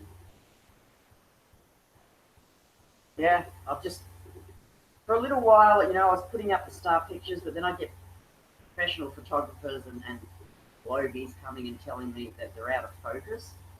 So I started to put on there, out of focus star photos, just so I wouldn't get harassed. And then the flat earthers came along and said, "Oh, you're a shill. You're saying that these are out of focus and they're not." It's like, oh my God, I'm getting hit from both sides. So I just took flat earth off everything. I just put fine. I know sometimes the flat earthers are the worst ones for attacking. Yeah. I think the globe people that come in, they're usually the rudest, but the ones that attack in flat earth, they're the nastiest. Yeah, that's a flat earther. You're like, hang on, but you're supposed to be on my side, even if you think I'm a little bit offline, but you're not meant to harass me worse than the globies do. That's why we try to stay off what shape we are, because until someone can really prove it, a bit like Peter and Peter said, who we trust, then what's the point of arguing? It's a circle. It's a ball. Well, no, sorry, it's not a ball. It's a circle. It's a whatever it is. We all have our ideas about what we think it is, roughly, in our mind. That's not going to change till someone proves it. But what's the point of arguing it? The people are still here. We know we're not moving. So we just move on the best we can and keep researching and meet researchers and, because we have to just remain open right now because we don't know everything. We don't know what the sun is. We don't know what the moon is exactly. You know, no one's ever sort of caught up with it. And yeah.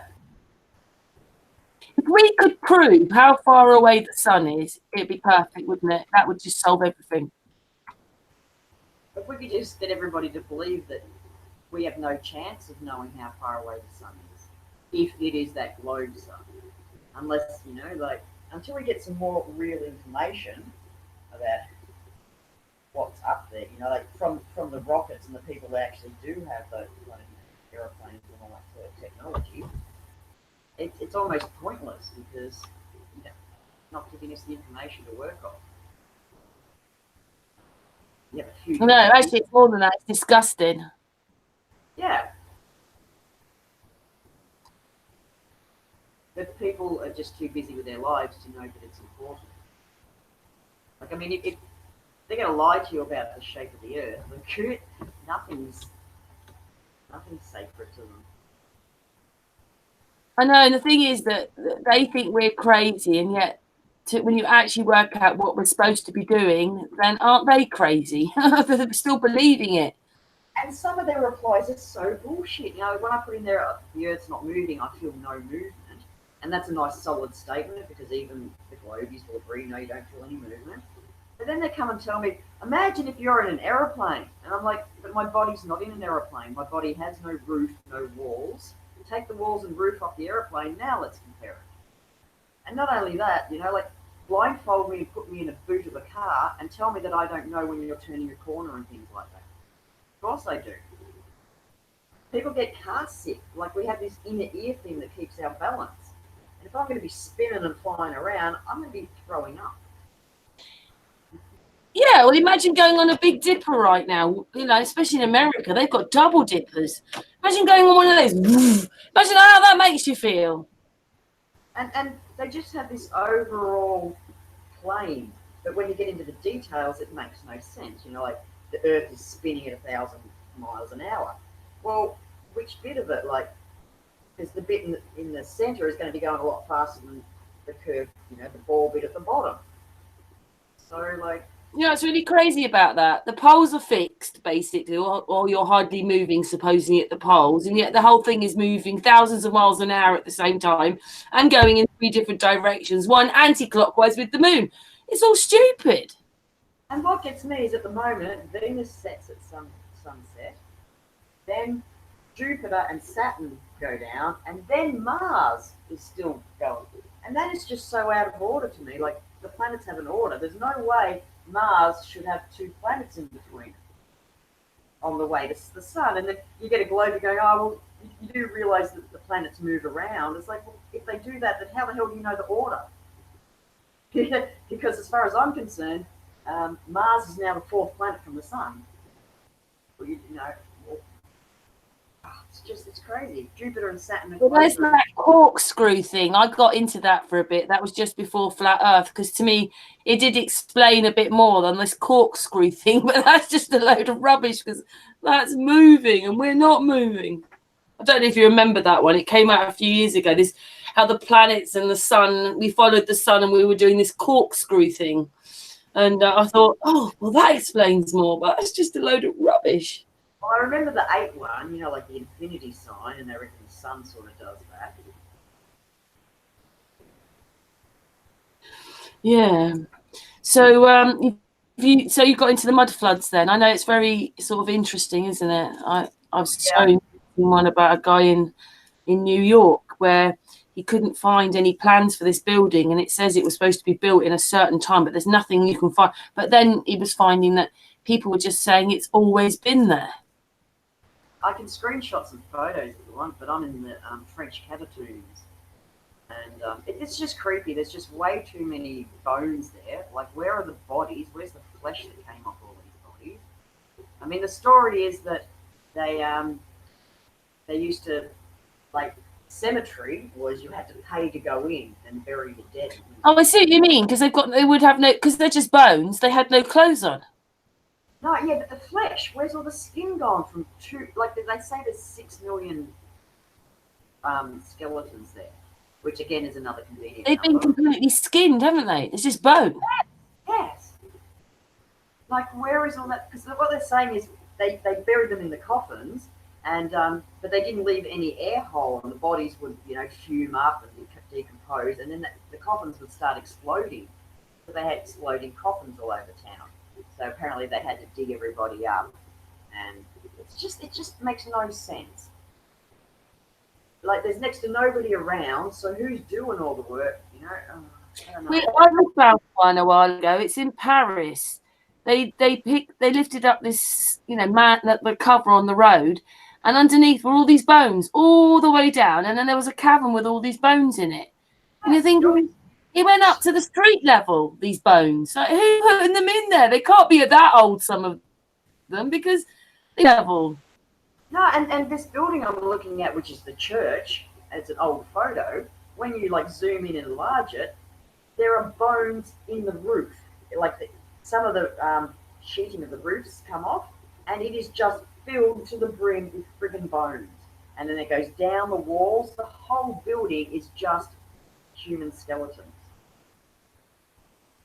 What the fuck? Excuse the language, but yeah, I mean, even if they were covered in clothes, you know, just bits of material were there, would have. These things look like they've been boiled. Yes. And then they go and, like, they found all these, you know, streets underneath the ground.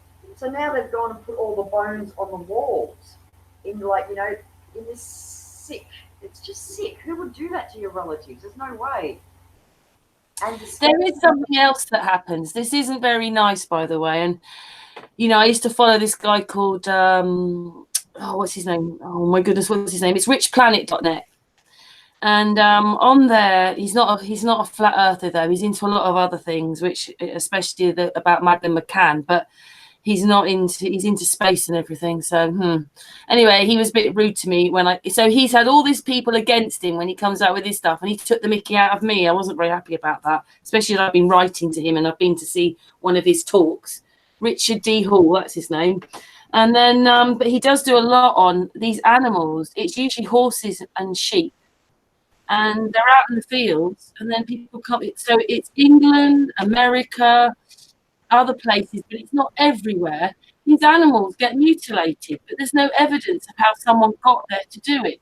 And they've got like they've been stabbed through the brain, their eyes go, their genitals go, they've been sucked of their blood, and all these animals look like, you can look it up. It's not very there's the dead carcasses and the crop circles. They like horses. They clump it all together. It's like, what the hell's all that?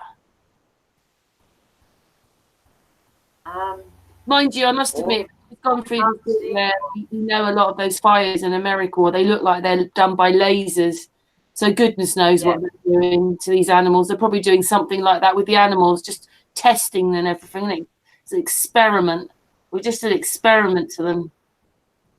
I think there's more to it, though. I think they found something, discovered something like eternal life or something, and that's what it's all about. What were the Egyptians doing? Why the hell would you save your body so that... I don't know. I don't think they were saving their bodies to go back up to the... I think they thought they could be reincarnated. And even if it meant fluids going back into this carcass, I don't know, really. I know we think we're so modern and we're so technical and we're so futuristic, and really we're not. We've been like back engineered. Well, we know they're not doing it because they're at sacrifice. Like, none of that shit's real. I don't believe people were ever praying to gods, because with this these starports and things, it turns out that the churches are all buildings like factories, or, you know, energy stations. So they were never churches in the first place. So what they've turned them into is not what they were built for in the first place. So therefore, everything back in history that says that you're in churches, you're praying, well, that's all bullshit. Because those churches were never churches. We've only turned them into churches in the last few hundred years. It's a bit creepy, isn't it, to think that after all, like, I asked Martin when he came on, how old do you think Buckingham Palace is? And he said, well, actually, that's a very good question.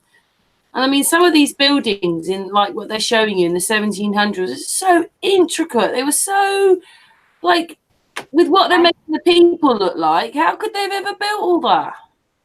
And imagine it in England, because Victoria's the same, in that kind of weather, you'd have Buckley's chance of getting those stones across a mud road. You just wouldn't be able to move the stuff except for a shorter period of time in the year when the weather was. It's like I put it that living here, really, once you look at it like with open eyes, it's like we're living on a film set and we're just chapter whatever it is, chapter 10, chapter 5. We're just a chapter in the film set. It's just a bit, I find it really eerie because it's like being where we think we are. And don't forget, they've, Patricia's got to go. Patricia, you can't go without saying goodbye. I know, I was just basically telling you to be quiet a minute so I can say something. Oh, that right then. Go on then. Yeah, it's been fascinating. Trouble, I love you. Karen, I love you. Everyone in the chat room, I love you. And I hope you're all well tomorrow. Oh, love you too, Patricia, as you well know. Yeah. So you're leaving us, are you? Just leaving me in trouble? Yeah. Love you, Patricia. Sounds about right for you, though. Thanks very much. Anyway, I'll speak to you in a few hours, Patricia. Yeah, just bear in mind we are still live, Yes. Yeah. No, I'm just saying. All right, my darling. You gonna go? Yeah. Take care, everyone. You worried I was going to give you a kiss? No. I'm just saying. I didn't know if you were aware that we were still live. Yeah. I know we're live. All right. Jeez. Hey, Patricia's loving us and leaving us. Yeah. Sorry, I'm absolutely shattered. It's okay, my darling. It's just so that people do know that Patricia is more than likely there most times. She's just quite quiet. Yeah. All right. Bye, everyone. Love you too. Bye, darling. Bye. Bye, darling. Bye, darling. Hey, and then there's just two of us. Is there anything else you want to talk about, Trouble? Because it is a while since you've been on a hangout.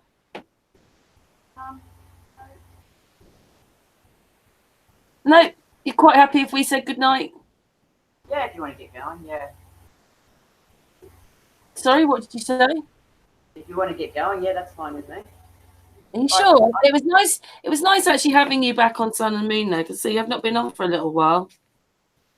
I don't know what I've been doing.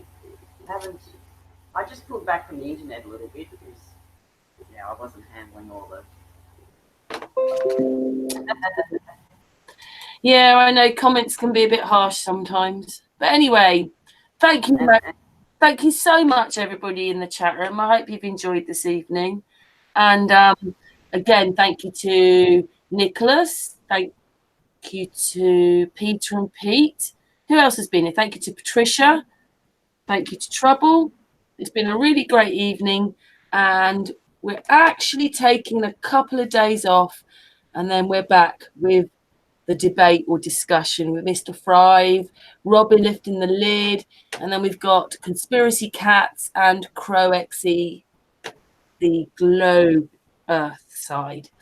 Anyway, it's been really great, and much love to everybody. Thank you, everybody in the chat room, and much to the panel.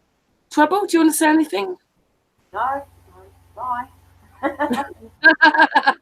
Bye, everybody. That's coming on. Wow. Bye, everybody.